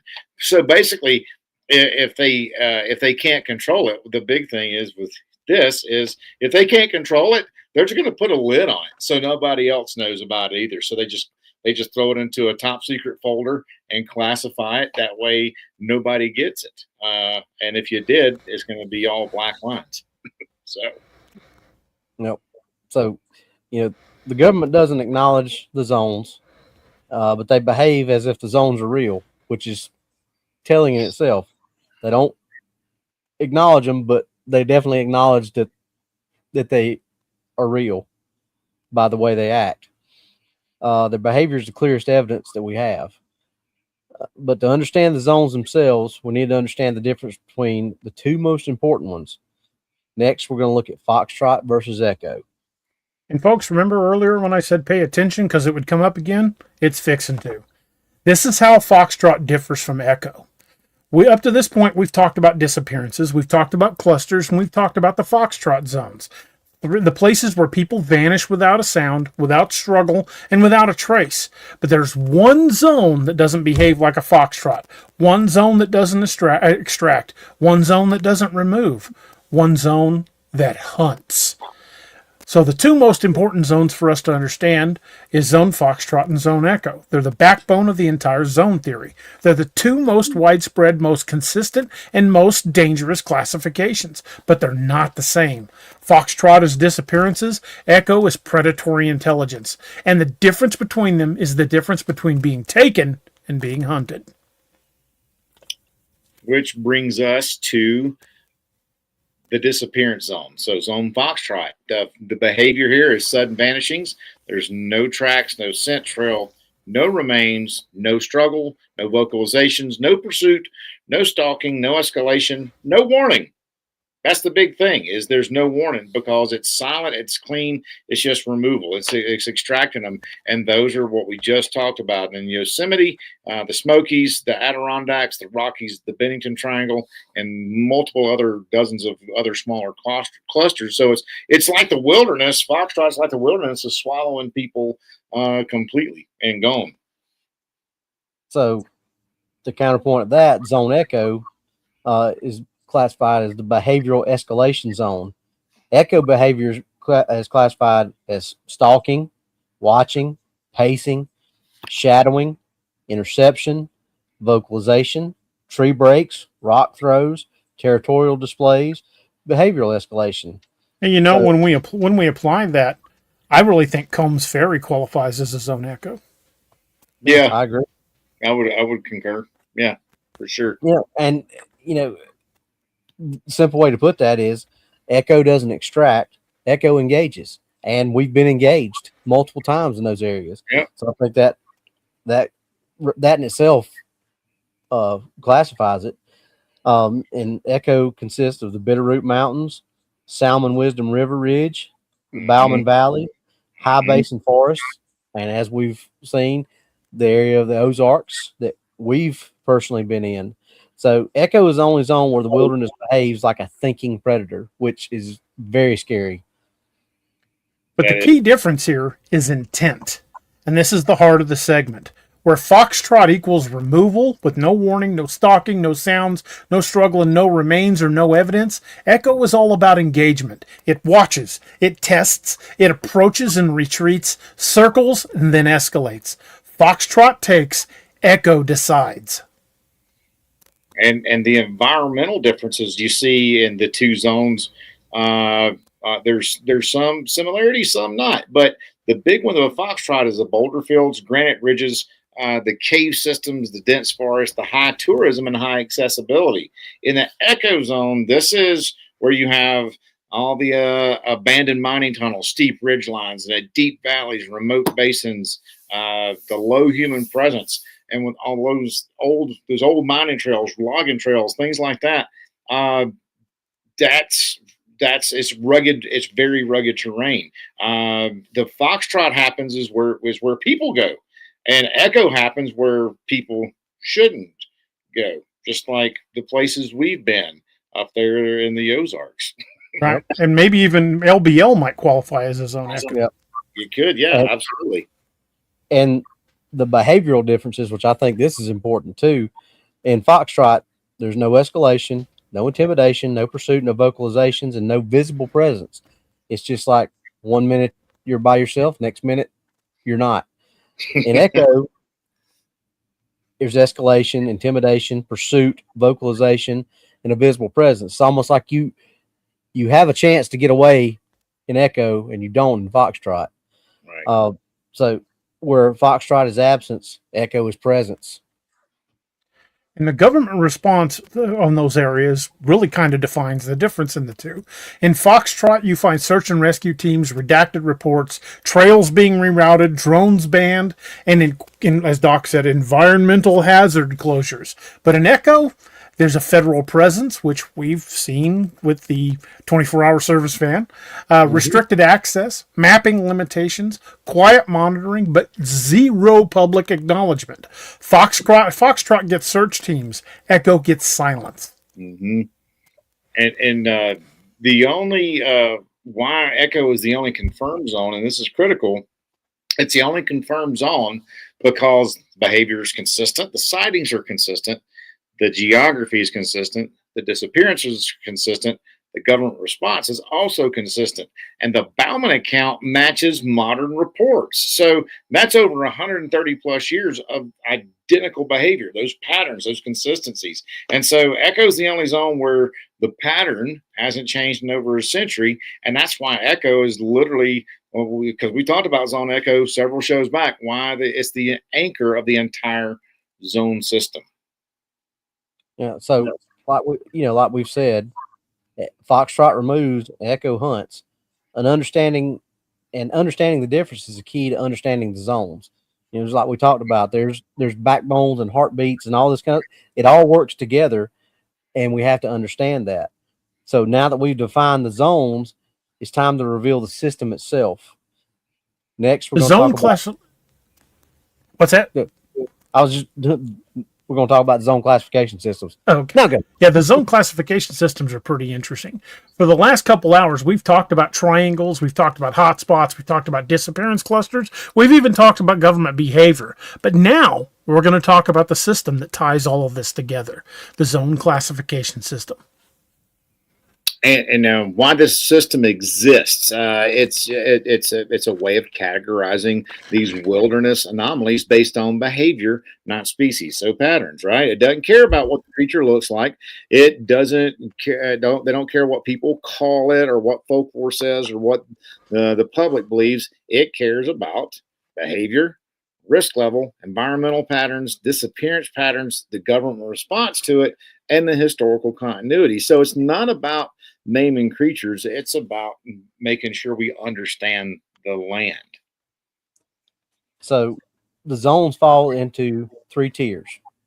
Tier 1 is a confirmed zone.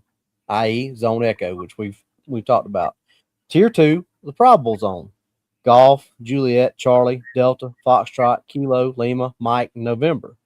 Tier 3, theoretical zones: Bravo, India, Hotel, and Alpha.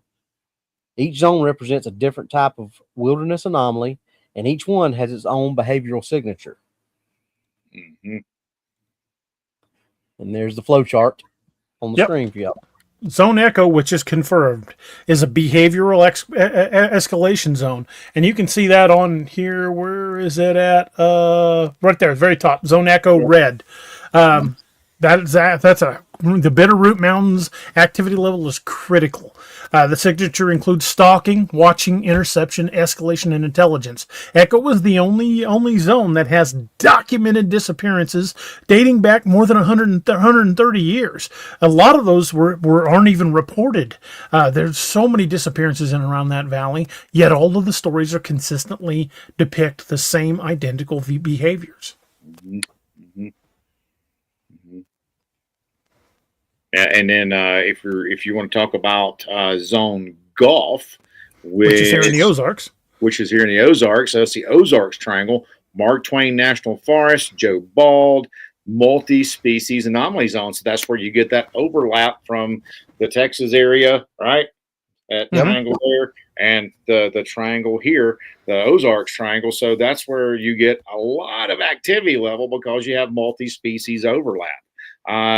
So you got Big Dogman, Bigfoot, the Howler, unknown species, other unknown cryptids, and like I just said, overlapping territory. So this Golf is the only zone where it's almost like it's too dense. The wilderness is super crowded.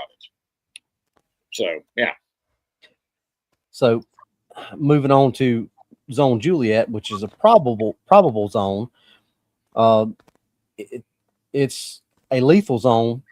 The regions are the Alaskan Triangle, which we talked about, I believe, the very first, and the level is also critical. The signature for that zone is fatal disappearances, no remains, and this was the only one that had this big outlier, the aircraft vanishings. Juliet basically doesn't hunt; it erases, because that's where you find absolutely nothing, no tracks, no wreckage, no campsites, no bodies, no nothing. It's just gone, as Doc likes to say, like a fart in the wind. Exactly. And Zone Charlie is another probable zone. It's a visual distortion zone. The Bridgewater Triangle, moderate to high level of activity. Shadow figures, tree line watchers, non-contact entities. Charlie doesn't touch you, but it does let you see that it's watching you. Yeah, and then if you go into Zone Delta, it's another probable aggression zone. It's in the LBL, the Texas Dogman Corridor. Just talked about that.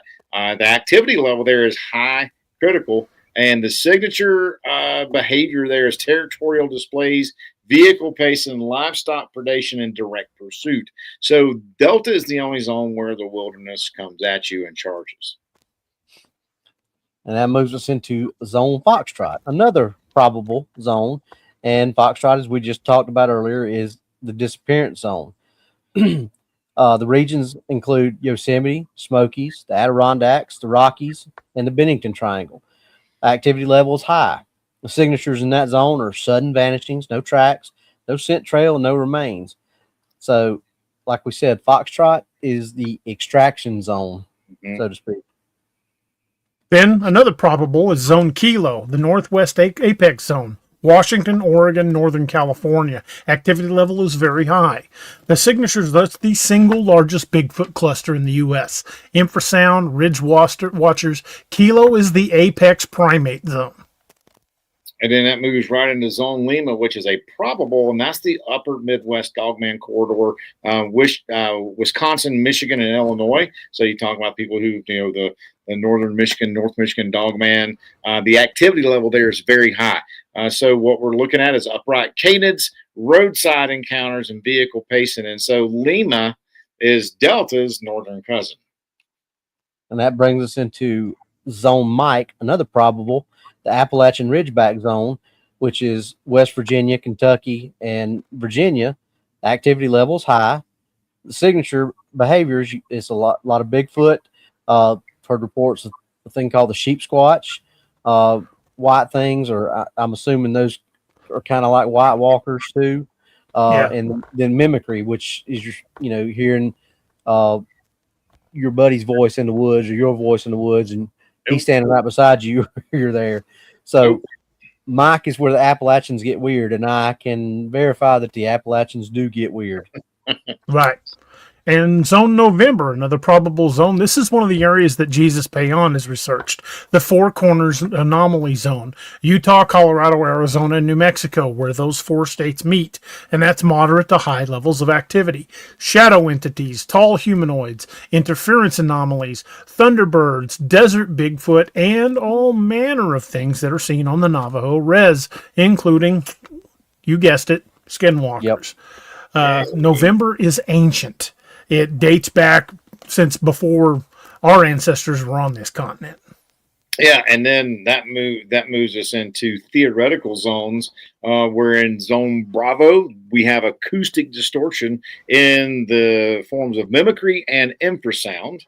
In Zone India, we have interference. So there's GPS drift and radio disruption. In Zone Hotel, we have historical continuity. So you have ancient and modern sightings. As Zone Alpha is you have biological anomalies where people have been casting a lot of tracks, getting good hair samples, and the zones exist. These zones exist on the edges of the map. It's not confirmed, but it's impossible to ignore these facts. And one thing to bear in mind about this, if you guys have been listening to us, is it is very possible for one area to be classified in more than one zone. Yep, and I think we've proven that with Combs Ferry and all that. I mean, but the multiple overlap from the Texas Dogman Triangle and that zone to that's two separate zones, and I think you could classify one or the other on either one of them. No, I definitely agree with that.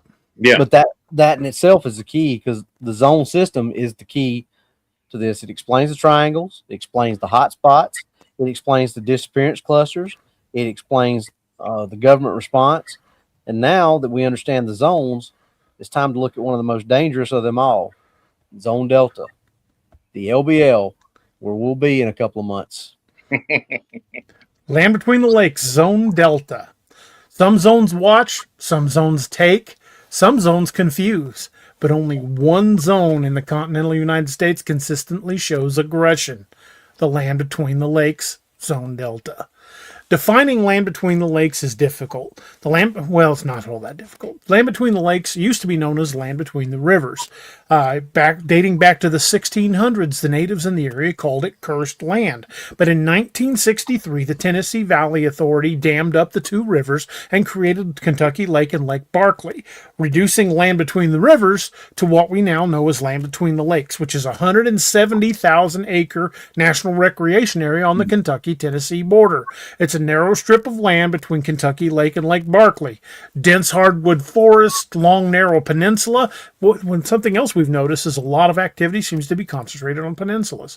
Limited escape routes, rural roads, tons of abandoned homesteads, and more cemeteries than you could shake a stick at, and a heavy wildlife presence. Although at certain times of the year you don't see a danged one of them.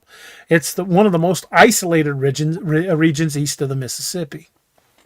And why the LBL is not part of the Ozarks Triangle is, because people typically think about this, they lump LBL right into that Ozarks Triangle, but is geographically, ecologically, and behaviorally, LBL is its very own special little critter.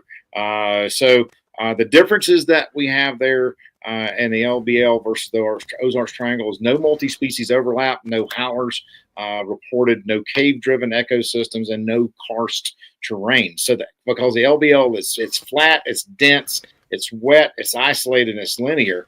No, it's not a crossroads like the Ozarks. It's something. It's not. So like the Ozark Triangle, you have all the cross traffic. This is just a flow through. This is a corridor, a pathway. Yeah, and so let's get into the dogman behavioral profile for the LBL. Although before you jump into that, I do want to say, while Bigfoot sightings are common there, LBL is known for the dogman. Mm-hmm. Right. Now I was going to hint that. So thank you for doing that. So I'll just go straight into this. It's, Okay. like you said, it's defined by one species, even though, like DA said, there have been Bigfoot sightings in there. It's defined by the dogman species. Upright canids, 7 to 8 feet tall with long limbs, forward-facing eyes, massive chest, digitigrade legs, and very territorial behavior. Personally witnessed that. Behaviorally, they approach humans. Witnessed that. They charge vehicles. Didn't witness that, thank goodness. They pace alongside cars, attack livestock, display dominance, and don't flee. Witness that. The LBL is the only zone where the dominant species consistently approaches humans. We talked about that earlier. Yep. And, the aggression pattern. Zone Delta is defined by direct pursuit, territorial displays, vehicle impacts, fence destruction, livestock predation, roadside encounters, growls, snarls, and intimidation. In fact, LBL reintroduced both wood bison and elk, and the populations are growing, yet you're not allowed to hunt them. I believe those were put there as a distraction prey species to try to limit the number of people that were being attacked. Delta is the only zone where aggression is the primary behavior. It's not curious, it's not cautious, it's straight up territorial. Yeah, and it's not an isolated hotspot. It's the southern anchor of a larger dogman corridor. Like we just said, this is a corridor. This is a pathway, a conduit. This is not a crossroads like the Ozarks Triangle over there. So this corridor runs from East Texas through Arkansas into Western Tennessee, up into the LBL, and even further north into Kentucky. And now I would even say it goes up into Ohio as well. Yeah, and maybe even further than that, because you go into you can even go up to probably, I would say, maybe up in the Alleghenies. You know what I mean? So this is the what we know of now. LBL is the northern terminus of that corridor, that Delta corridor, and that's where we've seen aggression, and all the stories we've talked about. This is where we've seen aggression really get high, where it's peaked. Yep, and the environmental factors in that.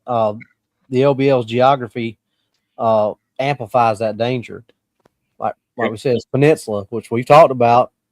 It's a narrow landmass, water on both sides, limited escape routes.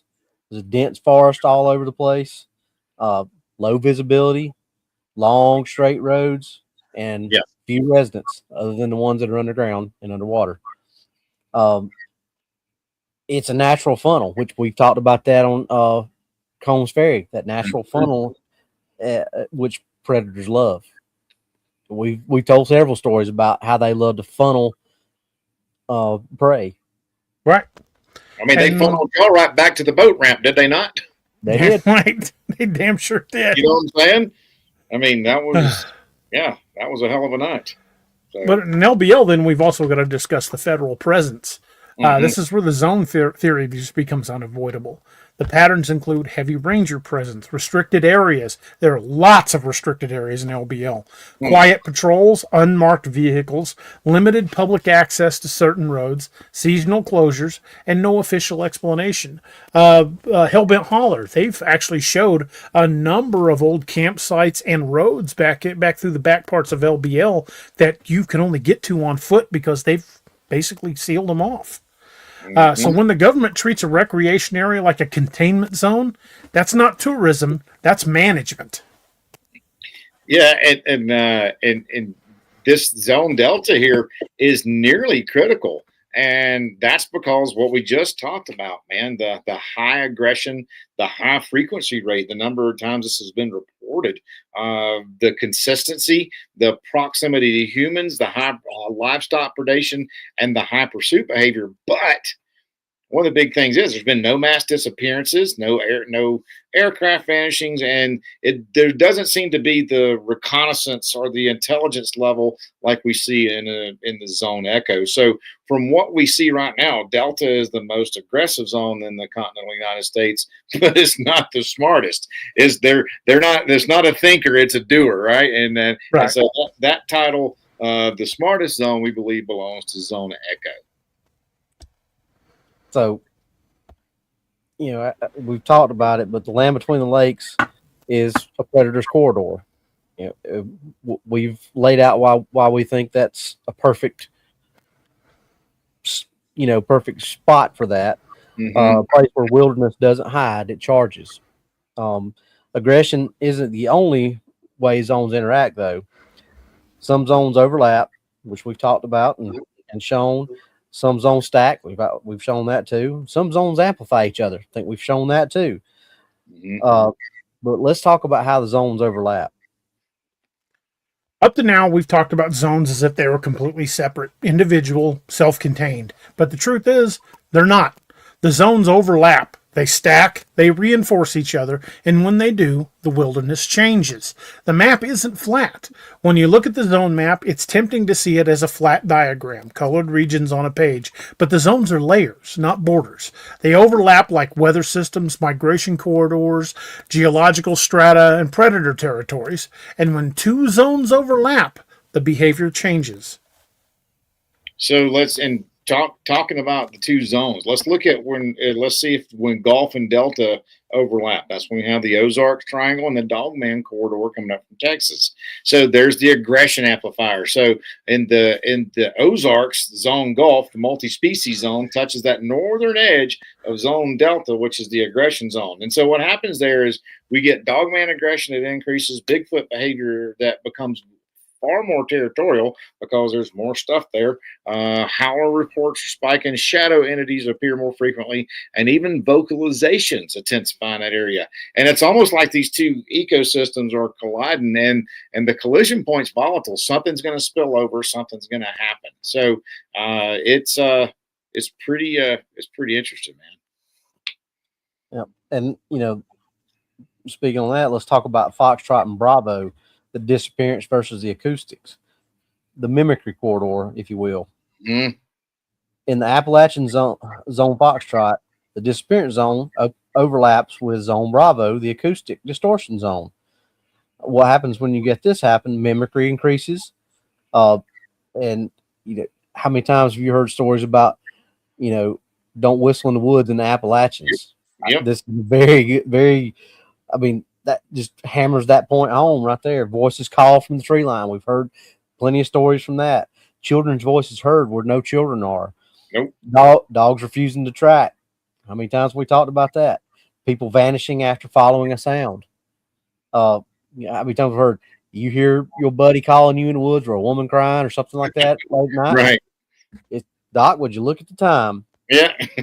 Nope. So Bravo doesn't take people, but Foxtrot does. But when they overlap, the sound becomes the lure. Then we got Juliet and India, lethal plus interference zones, the electronic dead zones. In Alaska, Zone Juliet, which is the lethal zone, it overlaps with Zone India, the interference zone. What happens? GPS fails, radios cut out, aircraft vanish, thermal imaging glitches, drones lose signal, and search and rescue teams lose communication. It's not just the land becomes dangerous, it's the air you're breathing. And then just like with the Zone Mike and Zone Foxtrot, the Appalachian Ridgeback area and the disappearance zones, the stack here is the Appalachians in there, the Zone Mike, the Ridgeback zone sits directly on top of multiple Foxtrot clusters. So what we see here happening is the sightings of Bigfoot spike, white thing encounters increase, mimicry becomes far more common, disappearances rise, and then shadow entities appear on the ridge lines. And it's really one of the most complex stacks in the entire system because there's a lot going on there, man. There's a lot going on from different sides. Yep, and then you get November plus hotel, the Four Corners plus historical continuity, the ancient zone. In the Four Corners region, Zone November overlaps with Zone Hotel, the historical continuity zone. And what happens when you get that is modern sightings match ancient stories. We've talked about that. Shadow entities appearing in canyon systems, tall humanoids seen in the mesas, interference anomalies increase, sightings cluster around sacred sites. It's one of the few places where the past and the present describe the exact same thing. And we've talked about that consistency over, multiple decades of it being the exact same as they reported 130 plus years ago than it is sightings are today. And this is kind of critical here. This is why Echo, which is in the Bitterroots, doesn't really overlap with anything else. Zone Echo is the behavioral escalation zone. It doesn't overlap with any other zone. It just covers its area. Echo requires complete isolation. Echo requires deep wilderness. Echo requires a very low human presence, and it also requires a very specific geography. Its behavior is unique. Echo stands alone, and really that's what makes it so dangerous. Yeah, it does. And then the thesis of this segment is talking about what overlap, because DA was just talking about overlap. Robbie was talking about overlap. We've all talked about it. What does it really mean? So when zones overlap, you have behavioral changes, and when those behaviors change, the risk increases. And what do we say we base our scientific theory on? Patterns, something observable and repeatable, right, Robbie, is what you were just talking about. Yep. And so this pattern intensifies here, and the overlap creates hybrid behavior, amplified activity. The sightings are increased, disappearances, the aggression is definitely increased, and so is the interference. So, and the more zones that overlap, the more that happens, the more alive the wilderness starts to feel. Yep. So, like DA said earlier, zones aren't borders; they're layers. Yeah. They're not individually fenced off areas. These things can roam in and out of any of these zones. They're not, they're not contained in these areas. The wilderness, where the layers are stacked up like that, the wilderness becomes something else. But to understand why zones exist at all, we have to go back to the beginning. Next, Roosevelt and the Bauman, and the origin of Zone Echo. Roosevelt, Bauman, and the origins of Zone Echo we've covered before. We did a whole show on it. Every zone has a beginning, a first report, a first pattern, a first moment where the wilderness revealed what it actually was. For Zone Echo, that moment was in 1889. The Bauman incident was in 1889. A young Teddy Roosevelt published an account he'd been told by a frontiersman named Bauman. And we've gone over this. Bauman was Teddy Roosevelt's nickname in college, but that's neither here nor there. It's one of the oldest, most detailed wilderness encounter stories in American history. Two trappers in a remote valley in the Bitterroot Mountains. Something stalks their camp, something on two legs, something intelligent, and it tested them. It wasn't a monster story. It was a behavioral report. Yeah, and the behavioral signature of this incident is what is, I think, the key thing, because the Bauman incident contains every single behavior that defines Zone Echo today. So number one is stalking. So something followed them, stayed just out of sight, and it moved only when they moved. It was pacing them. Number two is the watching, the eyes in a tree line, the presence felt, not seen. I can feel it, but I can't see it. And number three is where we had interception. That's where trails were cut off, paths were blocked, and movement was anticipated. And then moving into four was the escalation. First night it watched, second night approached, third night attacked. And y'all have heard other stories we've talked about with this same type of approach in that same zone. The last thing was the intelligence, how it avoided traps, how it circled camp, and how it waited until people separated. And so every behavior we see in Zone Echo today was present in 1889, so over 130 plus years ago. Before we move on to the next one, we're going to have to take a quick break. Just the time was creeping up on us. It's a good thing Miss Lene reminded me. Yeah. We're going to take a quick pause for a commercial break. We will be right back, and we will pick this up as soon as we get back. So, folks, stretch your legs, walk the dog, go to the bathroom, top off your coffee, grab a drink, smoke them if you got them. We'll be back in just a few minutes.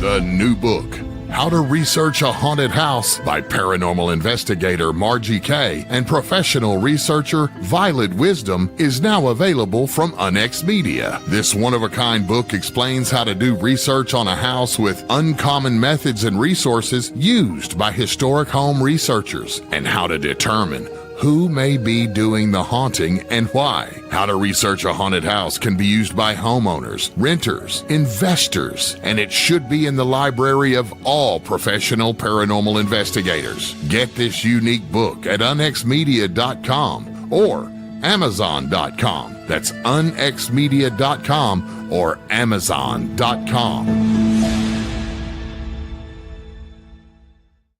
In a world where monsters still walk the earth, one author dares to face them. From the brutal cryptid horror of the Apex Predator series to the Ozark legends that stalk the night in Lakeview Man, from the elite warriors of codename Wild Hunt to the relentless investigations of the Nightmare Hunter and the frontier terror of Dark Frontiers. When the Dead Rise, the Ragnarok Rising saga unleashes pure zombie apocalypse fury. And across the stars, war rages in the Lost Legion and Man's Marauders. And in the realm of myth and steel, the world of Vanguard calls to those born for legend. Cryptids, zombies, sci-fi warfare, epic fantasy. This is the universe of DARoberts. Hey everybody, this is Kerry Davis from Dark Angel Medical, and you are listening to DA Ex Machina with DARoberts. You may recognize me or some of my products from Dark Angel Medical in some of the Apex Predator, Lakeview Man, and Wild Hunt books, and you can get those products at www.darkangelmedical.com, along with training classes on how to use those products and save a life. Shoot us an email at info@darkangelmedical.com and be the difference.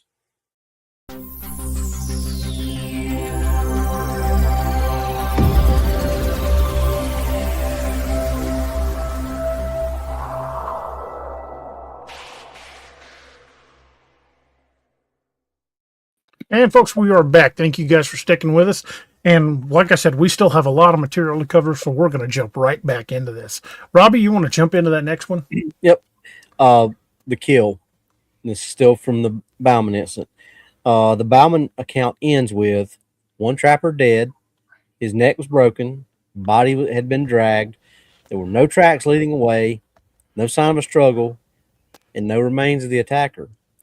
Wasn't a bear. Wasn't a cat. It wasn't anything that we know of. But the geography is important as well. This is where the pattern becomes undeniable. The Bauman incident took place in the Bitterroot Mountains near where the Salmon and Wisdom Ridges meet, in the same valleys where modern echo sightings occur, the same region where disappearance clusters, and the same terrain that echo requires. The Bauman incident didn't just happen in a random valley. It happened in the heart of Zone Echo. And there's a 130-year continuity line there. And this is the spine of what we're talking about of our segment. From 1889, during the Bauman incident, to today, the Bitterroot Mountains have produced identical stalking behavior, identical pacing behavior, identical ridge shadowing, identical tree breaks and rock throws, and identical disappearances and trail termination and camp harassment, all of it. Right. So Zone Echo is the only zone that we have in all the zones with well over a century of consistent behavior. And that's what we look at, is patterns and consistency. And so the Bauman incident is that first documented case, and everything else we've talked about since then has been documented, follows the same exact pattern as what occurred in the Bauman case. And leading into that, let's look at the modern echo pattern. Modern reports from the Bitterroots include hunters being shadowed for miles, camps being circled at night, heavy bipedal footsteps, ridge watchers, tree breaks, rock throws, sudden silence in the forest, trails that end abruptly, people vanishing without a trace. Doc just said it. It's the same pattern that Bauman described, down to the smallest detail, from a 130-year time frame. And then we look at the government response. And this is where the zone theory becomes unavoidable, folks. In the Echo region, drone flights are completely restricted. Trails have been completely rerouted around the area. Certain valleys are still closed. Mapping is incomplete. Search and rescue reports are sealed. And the federal presence there is quiet but consistent. Echo is the only zone where the government behaves like it's dealing with an intelligent predator. And why Echo is the only confirmed zone is because of the consistency, the behavior, the geography, the disappearances. They're all consistent. The government response, historical record matches the modern record, still consistent. And then the Bauman account, like I just said, aligns perfectly with everything that's happening today's in their reports. So it's the anchor of the zone system. It's the first one that was identified as a zone. It's the oldest zone. And again, we said it before, we'll say it again. It's the most intelligent zone. It's a thinking zone. The Bauman incident wasn't just a campfire story. It was a warning that the wilderness can think, a warning that the wilderness can be blunt, or can hunt, excuse me, and that we trace the zones from their origin to the present. It's time to connect the entire map. Next, the unified map. And the unified map is important for a lot of reasons, but for the last almost 3 hours now, we've walked through the triangles, the hotspots, the disappearance clusters, the zones. We've explained them in detail. We've even talked about the government response, the history behind it all, and the behavior. Now it's time to put it all together. So when you overlay the 4 major wilderness maps of the United States, something emerges. The triangle map, Alaskan Triangle, Ozarks Triangle, Bridgewater Triangle, Bennington Triangle, and the Texas Dogman Triangle. And I'm sure there may be others out there we're not aware of. The hotspot maps also, you lay that down. Bigfoot clusters, Dogman corridors, howler regions, shadow entity spots. Then you add the missing 411 map, Yosemite, the Smokies, Adirondacks, Rockies, Bitterroots, and the Green Mountains. And then the zone map, when we start talking about everything from Echo on down. And when you stack those maps, the same regions light up. And let's just pop a few of these. This map right here is a map of the missing 411 clusters, and the map above it, Bigfoot sightings. So you guys sensing a pattern here? Was kind of familiar, huh? Yeah. And this is the missing 411 and known cave systems. Okay, now remember that pattern because I don't have an overlay for this one. This, however, is known Dogman sightings. Dun, dun, dun. Oh, it gets better. Bigfoot sightings. And hotspots in the Ozarks. And there we were, right up in there. Yes, sir. Yeah. But, yeah. So all those regions, and that's so funny. That's the reason, just letting you know, everybody, this is for entertainment purposes only, okay? Exactly. So, just letting you know. And so there's a national pattern here. So the U.S. has a network of wilderness anomalies. They're not they're not any of them isolated. They're not random. They're accidental. They form corridors, pathways, right? And then they have clusters in between those corridors. There's also overlaps and stacks, hot zones, dead zones, predator zones, disappearance zones. It's a system. It's a system that covers the entire nation, and every area has their own characteristics. So it's definitely a national system. And the 3 primary corridors across the U.S., 3 major anomaly corridors emerge. You got the Western Corridor, which consists of Alaska, the Juliet Zone, Rockies, which are Foxtrot, the Bitterroots, Echo, and the Cascades, Kilo. Then you got the Central Corridor, the Ozarks, the Zone Golf, LBL, Delta, and the Texas Dogman Corridor, which is also Delta. Then you got the Eastern Corridor, the Appalachians, Mike, Bravo, and Foxtrot, Smokies, Foxtrot, the Adirondacks, also Foxtrot, and the Bridgewaters, which are Charlie. 3 corridors that are the backbone of the zone system. And the 3 types of zone regions will fall into 3 geographic categories.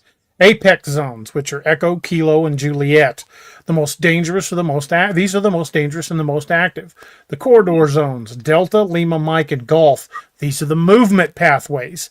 Cluster zones, Foxtrot, Charlie, Bravo, India, Hotel, Alpha, and November. These are all the behavioral clusters, and every one of them fits into the national pattern. Yeah, and we're the government behavior, when you overlay that on the map, on top of the zone map, that's where the map becomes undeniable. And because the pattern, the pattern's impossible to ignore, man. The government actions cluster around these areas here: Echo, Juliet, Foxtrot, Delta, and Golf. And the patterns that we're looking at is that the restrictions that we were talking about all throughout the show, the drone bans, the trail rerouting, the restricted access, the redacted SAR reports, mapping limitations, and a quiet but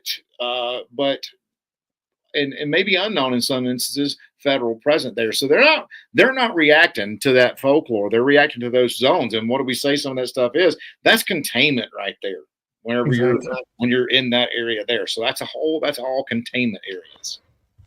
And that leads us into the behavioral layer. Each zone has a distinct behavioral signature.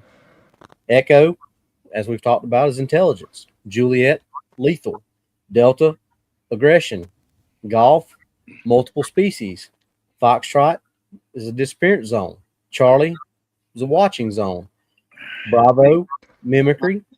India, interference. Hotel, historical continuity. Alpha, biological anomalies. Kilo, apex primate. Lima, northern canid. Mike, Appalachian hybrid. November, desert shadow entities. When you map behavior, the zones align perfectly with the geography. And that leads us to the unified theory. This is the thesis of this entire episode, folks. The triangles are the public pattern.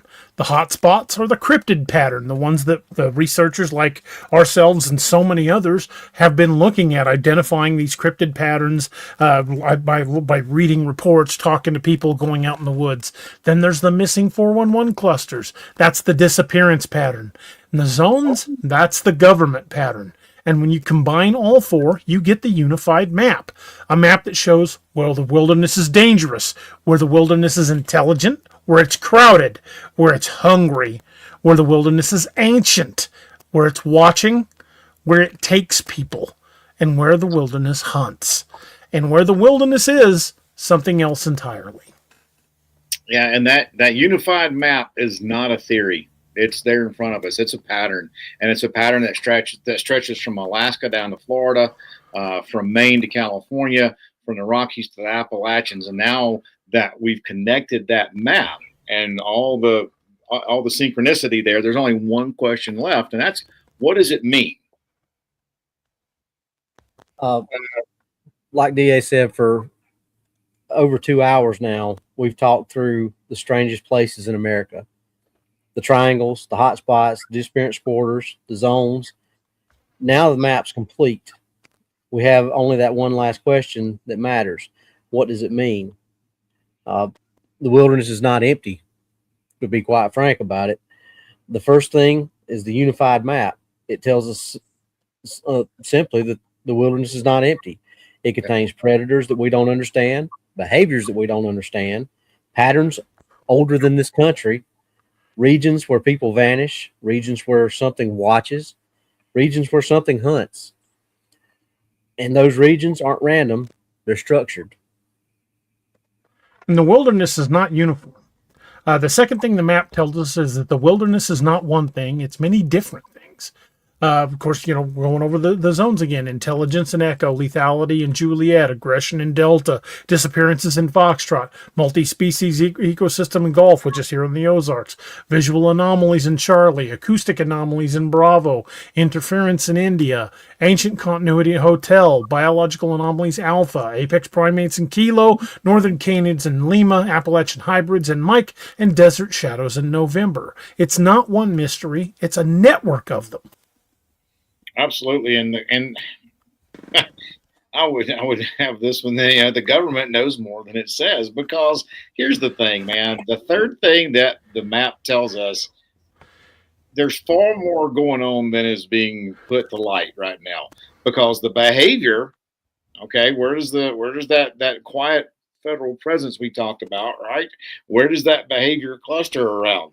Echo, Juliet, Foxtrot, Delta, and Golf, where the patterns are the drone bans, the trail rerouting, the redacted SAR info, restricted access, and net presence. So they don't explain it. They don't explain the zones, but they act like the zones are real because there's restrictions and a federal presence and everything else. Where why else would they be there if there was not something there? Right? And here's the big red flag to that is these zones aren't new. This isn't something that just happened yesterday. That's what the fourth thing that the map tells us is they aren't modern, they're ancient. Yeah. And that's because indigenous stories match the sightings that we've talked about. Frontier journals match the modern behavior. The Bauman incident matches the sightings in Echo to this day. Mm-hmm. The Ozarks have 300 plus years of reports, and the Four Corners region has millennia of continuity. The zones didn't just appear. We just learned how to see them. Mm-hmm. Oh, yeah, they're definitely not new.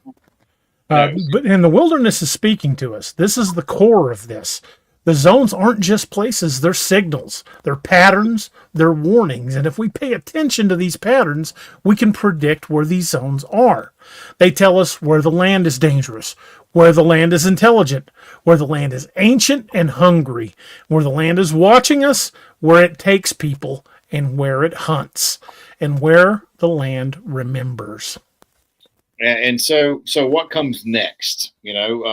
This map, this unified map that we're talking about, it's not the end of the investigation. Actually, on the contrary, it's the beginning, because we know now where to look, what to look for, how the zones behave, how they overlap, how they escalate, how they interact, and how they hide. And like Robbie was saying, this has been going on for centuries. It's just now we know how to see everything. We have enough data from all over because we have that capability now that we see these patterns. And so now we know how to survive them, hopefully.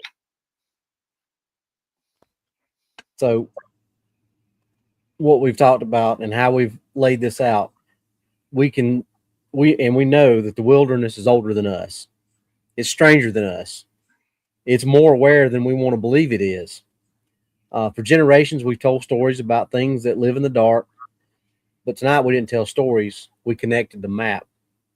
The triangles, the hotspots, the disappearance clusters, the zones, they're not separate mysteries, as DA has pointed out several times throughout the night. Mm-hmm. They're one system, one pattern, and one truth. The map is speaking, and now we finally know how to read it. Mm-hmm. And folks, that's the map. That's the pattern. That's the system the wilderness has been drawing for more than a century. And whether you're listening from a crowded city or a cabin on the edge of nowhere, remember this. The land is older than us, stranger than us, and far more organized than we ever imagined. Before we close tonight, we want to repeat what we said at the beginning. We're all in good health. We're all accounted for. We're all safe. And none of us have any plans to disappear anytime soon. So once again, the show is for entertainment purposes only. We explore stories, patterns, and documented cases, but we're not claiming certainty, and we're not encouraging anyone to go looking for trouble. So if you've enjoyed tonight's deep dive into the zones, the triangles, and the hidden patterns of the American wilderness, do us a favor. Like the show, share it with someone who loves the strange, and subscribe so you don't miss what comes next. You've been listening to the Nightmare Hunters, and we'll see you guys out there on the trail. And we had 106 pages of notes to cover for tonight's show, and I apologize, folks. We actually made it through. I thought it was going to be a two-parter. Now we've finally gotten through everything we needed to cover. Now we'll be happy to answer questions, folks. I couldn't even keep track of them because I was trying to keep us on task so we could get to 106 pages of notes. That was a lot. That was a lot. Yes, 106. Yes, sir. 106 pages of notes. Thank you, Madison. Thank you, Madison. Best half of Holly has a question about ley lines. I didn't even think to overlap ley lines on that, but the ley lines are global. I mean, we know a lot of them run through some of these areas. We've already looked at it in LBL, and there's it's a convergence. There's at least 3, if not more, ley lines that run through LBL. We know that. There's a couple of intersections in the southern Ozarks too. But we broached that theory when me and Johnny lost connectivity as the show started when we were down there that last time. Roxanne, the chart I actually constructed from multiple sources. So the chart was not an official government chart. I put that together from all the information I've gathered. Thank you, Camo Dad. Josh Dalton says 106. Yeah, we could have talked for 6 hours. I had to streamline the notes before I sent them to the guys because it was like when I first started putting all this together for the show tonight, it was like 260 pages of notes, and I went through and started cutting stuff out. Victor says, ever seen petroglyphs? She who watches the state park. I have not seen those particular ones, but I've seen a lot of petroglyphs out in New Mexico and Arizona.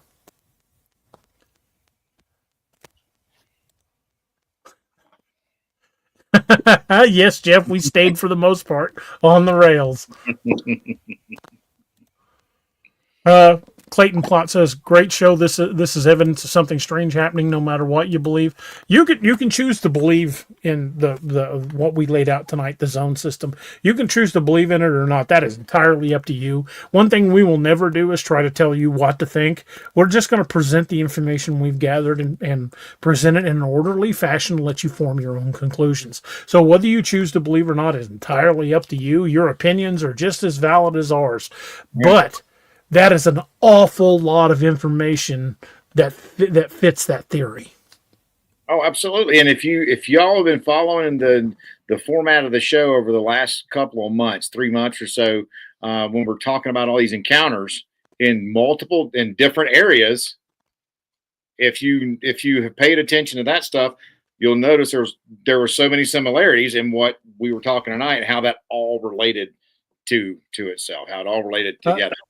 Curtis, that's a great question. He says, any chance that some of the cave systems are territory for some cryptids, causing some to travel overland for certain stretches?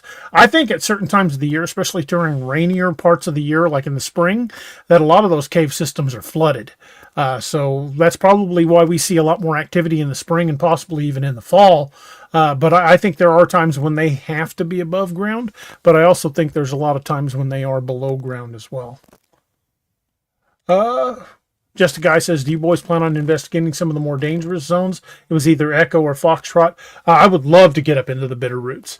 If that's something we can do at some point, yes. We're going to be in LBL shortly, and we're going to be getting back into some of the areas of the Ozarks. I'm going to try to get down to Drury Mincy this coming weekend. Thank you, Sherry. Miss Lene sent me a ley line map. All right, I will pull that.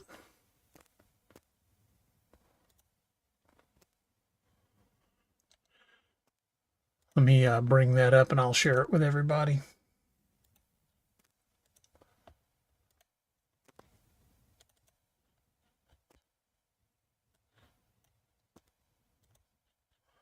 Okay, give me just a second.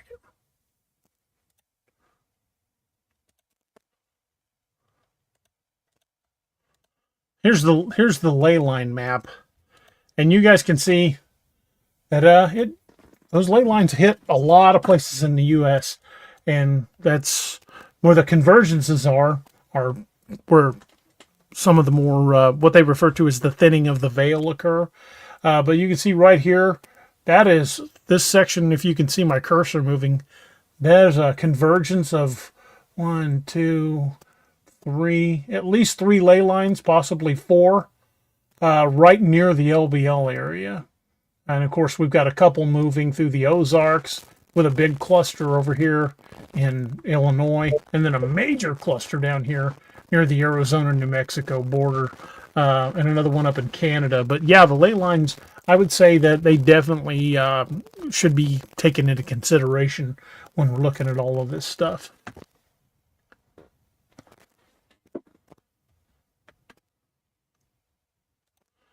Minxie says, DA, you've pretty much correlated a book on the zones.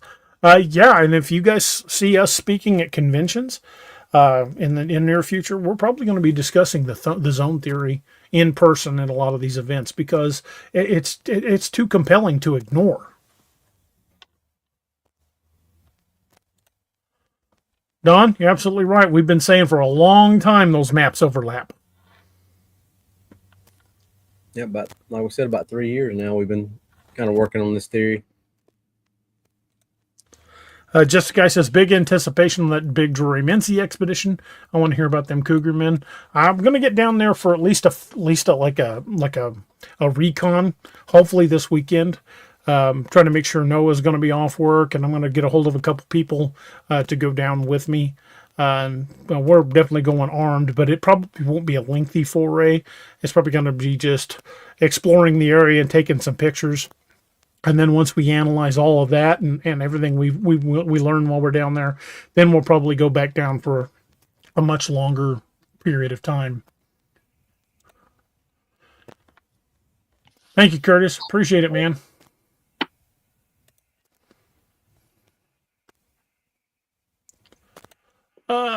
Clayton says, DA, have you looked into the Michael Dana Green, North Carolina Bigfoot footage?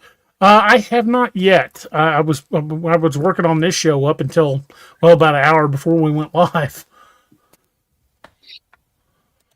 Paramedics says, need to check out the area in Northeast Oklahoma. There's very little population out there. Northeast Oklahoma is right there near Miami, Oklahoma, where a lot of sightings on the res come. I taught there. I might be going back teaching again. Nice. Roxanne says, DA, it'll be cold this weekend and possible rain. Be careful. We absolutely will. Boys, can you cover for a minute? I need to hit the little boys' room. Be right back. See. All right.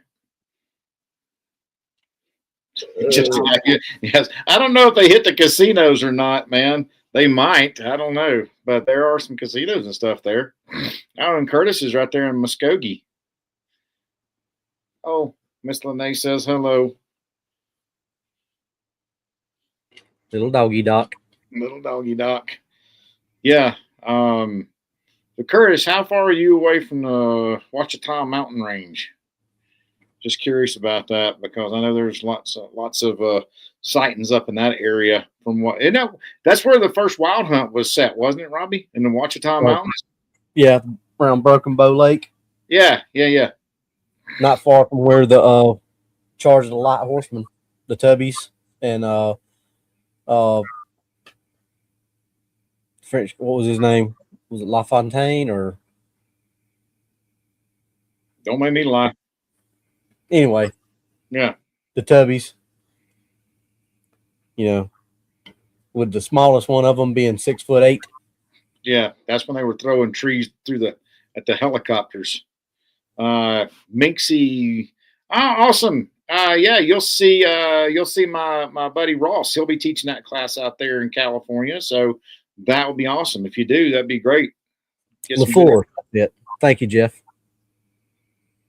I knew it was a French name. LaFleur. Casino footage was north of Stillwater. There's a Brown Springs within the light glare of the casino. Wow. That's pretty cool, man.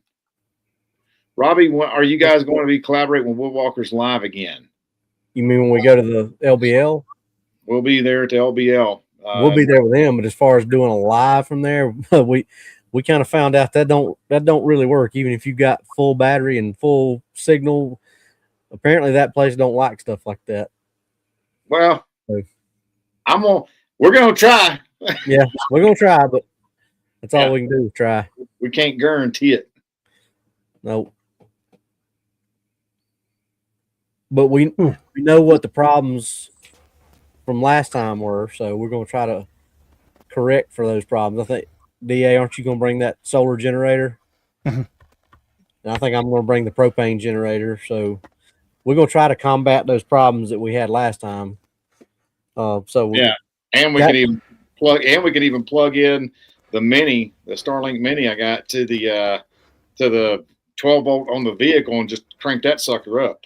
Yeah, well, that's what we had to do. We had to run a drop cord from Taylor's vehicle and keep it keep it running the whole time just so we can get back on the show. Camo Dad, already on top of it.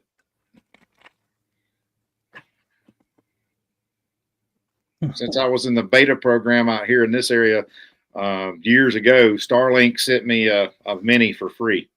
So Nice. Free. It's $5 a month. So Yeah, I want to get one of those. And soon they'll be having Starlink available for your phones. yeah, I mean, I got rid of all my hotspots because if my hotspot ain't working, well, I ain't got Wi-Fi. But I ain't got to have Wi-Fi to have the Starlink working. That's right. It's beautiful. Paramedic says Hellbent Hauler said they put up several cell phone towers and had great coverage now. Oh, that's awesome, man. Clayton Upton, Doc, what is the best kit to keep in a car that you sell? Well, there's the visor kits, there's the headrest kits, there's the hard case. So those are all good options. So the headrest kit, almost out of those. We're waiting on our resupply. They were supposed to have been in 2 weeks ago.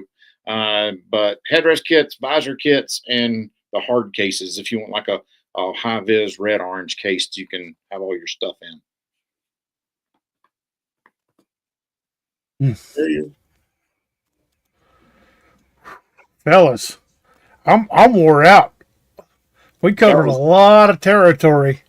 That was a lot of information. And my hat's off to you boys for staying focused on it. Thank you. I really did not think we were going to cover 106 pages tonight. I was thinking going in, we're going to do a part 2 on Saturday. I have a headache now. My brain hurts. I get the brain pain. Oh, I'm right there with you. Whew. But Yeah, folks, I'm really glad you guys could be here with us tonight. Tonight's show was kind of a culmination of all the theories we've been putting together over the last several years. And I think it explains it, the triangles, the hotspots, the missing 411. I think it explains it much better than anything we've ever come up with before. Thank you, Miss Lene. Yeah, put Roxanne says yes, a part 2. Well, we might do a part 2 at some point. We will revisit the zones, but we'll probably give it a week or so because, like I said, this was a very high intensity show tonight. Mm-hmm. We're really dialing it in, and we will probably go back to being a little more relaxed on Saturday. But we will definitely revisit this zone theory, especially as more information comes to light. Yeah, like I said, man, I like the way the map really put everything together, that unified map. And that really brings in the stories that we've talked about over the last 3 months too. Yep. It really solidified everything. And I think the theory speaks for itself. It really does bring a lot of those theories together. Yeah, it does. In a believable way. Yeah. D-Cat says part 2 could be the stuff you cut out. Well, the thing about it is the stuff I cut out were just extra examples in every one of those. So it would basically just be a recap of tonight, but just adding a lot of detail in. So I've got a lot more stuff to compile. But yeah, we will definitely do another zone show. Yeah, I'm with you, Curtis. The map did it for me. Yeah, once you started looking at how things overlap, you really can't unsee it. Just a guy who gets the closer we come to the truth, the shorter the distance between DA's house and the bush outside gets. That's true. If I see any new bushes, I know there's definitely something afoot because we just see a finger push this to the side and peek through. Yeah, I live on the freaking prairie, man. So, thank you, Miss Lene. Thank you, Miss Lene. Don't look at me in that tone of voice. Well, since we actually did get through this ahead of schedule, and we're kind of winding down. I know Robbie's got to be up early in the morning. We'll go ahead and start winding things down. I said earlier we weren't going to cover the affiliates. The links have been popping up all night. Make sure you're checking out Doc's new book. It's #1 in Western horror. Great book. Robbie's books are blasting through the charts. He's got a lot of books that have made it very high into the charts. Different categories are different though. No two categories are alike, and Robbie's gotten right up there, especially with Kodiak, didn't you? You actually reached #1. It just didn't credit you. Yeah, I don't count that. Hey, it made it. It just didn't credit you, which is, I think, stupid. But hey, it's Amazon being Amazon. But you'll check out Robbie's books, check out Doc's book, check out Luca's books, and while you're at it, maybe check out mine. You can find all of our books on Amazon.com in Kindle, print, and audio format. We're still working on the audio format for Doc's. Amazon is being Amazon once more.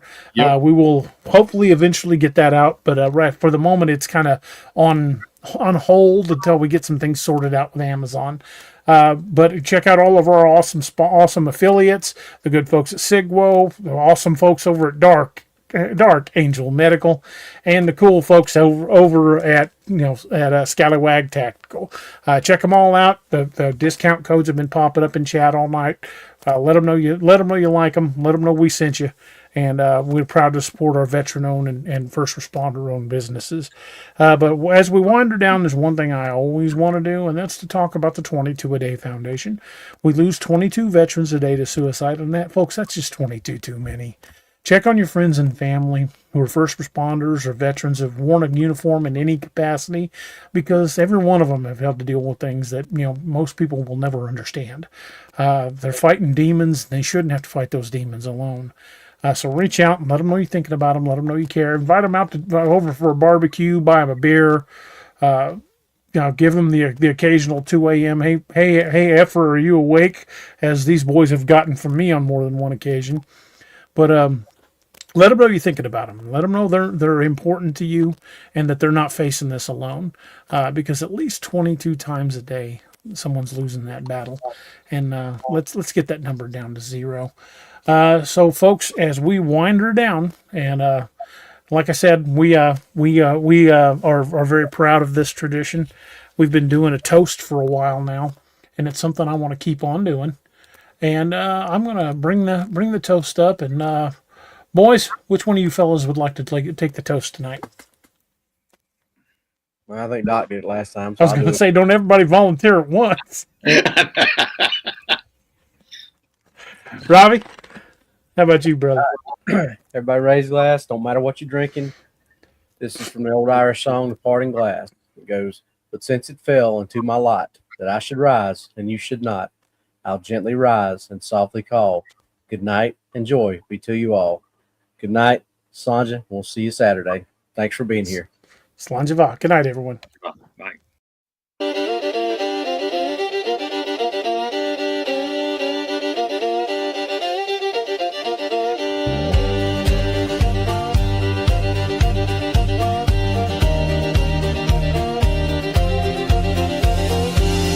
Plains, the winds are howling, saloon doors swinging, shadows growling. 3 lawmen stand tough as rawhide. Yeah, Doc and DA, nothing can abide.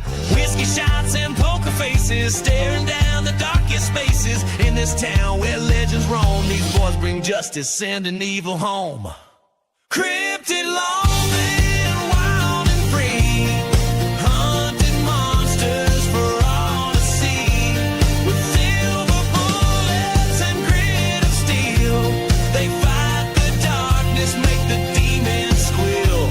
From dusty canyons to moonlit plains, justice rides with wind and rains. Cryptid lawmen, a fearsome sight, standing tall against the endless night.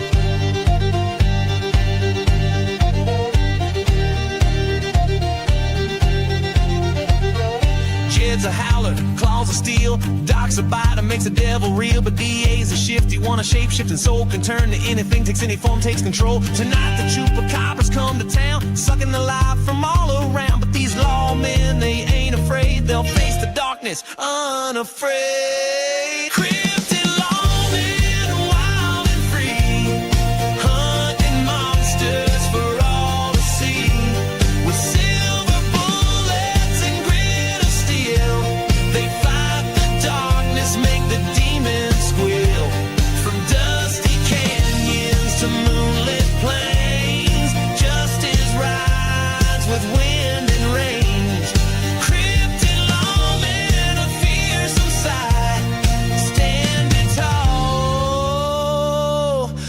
against the endless night.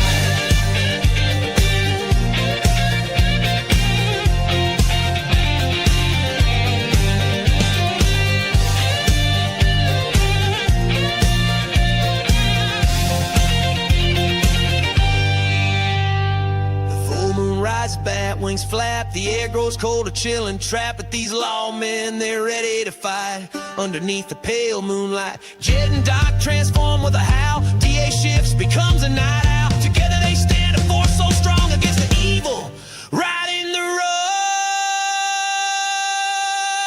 Cryptid lawmen, wild and free, hunting monsters for all to see.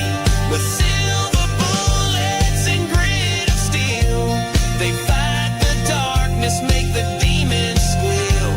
From dusty canyons to moonlit plains, justice rides with wind and rains. Cryptid lawmen, a fearsome sight, standing tall against the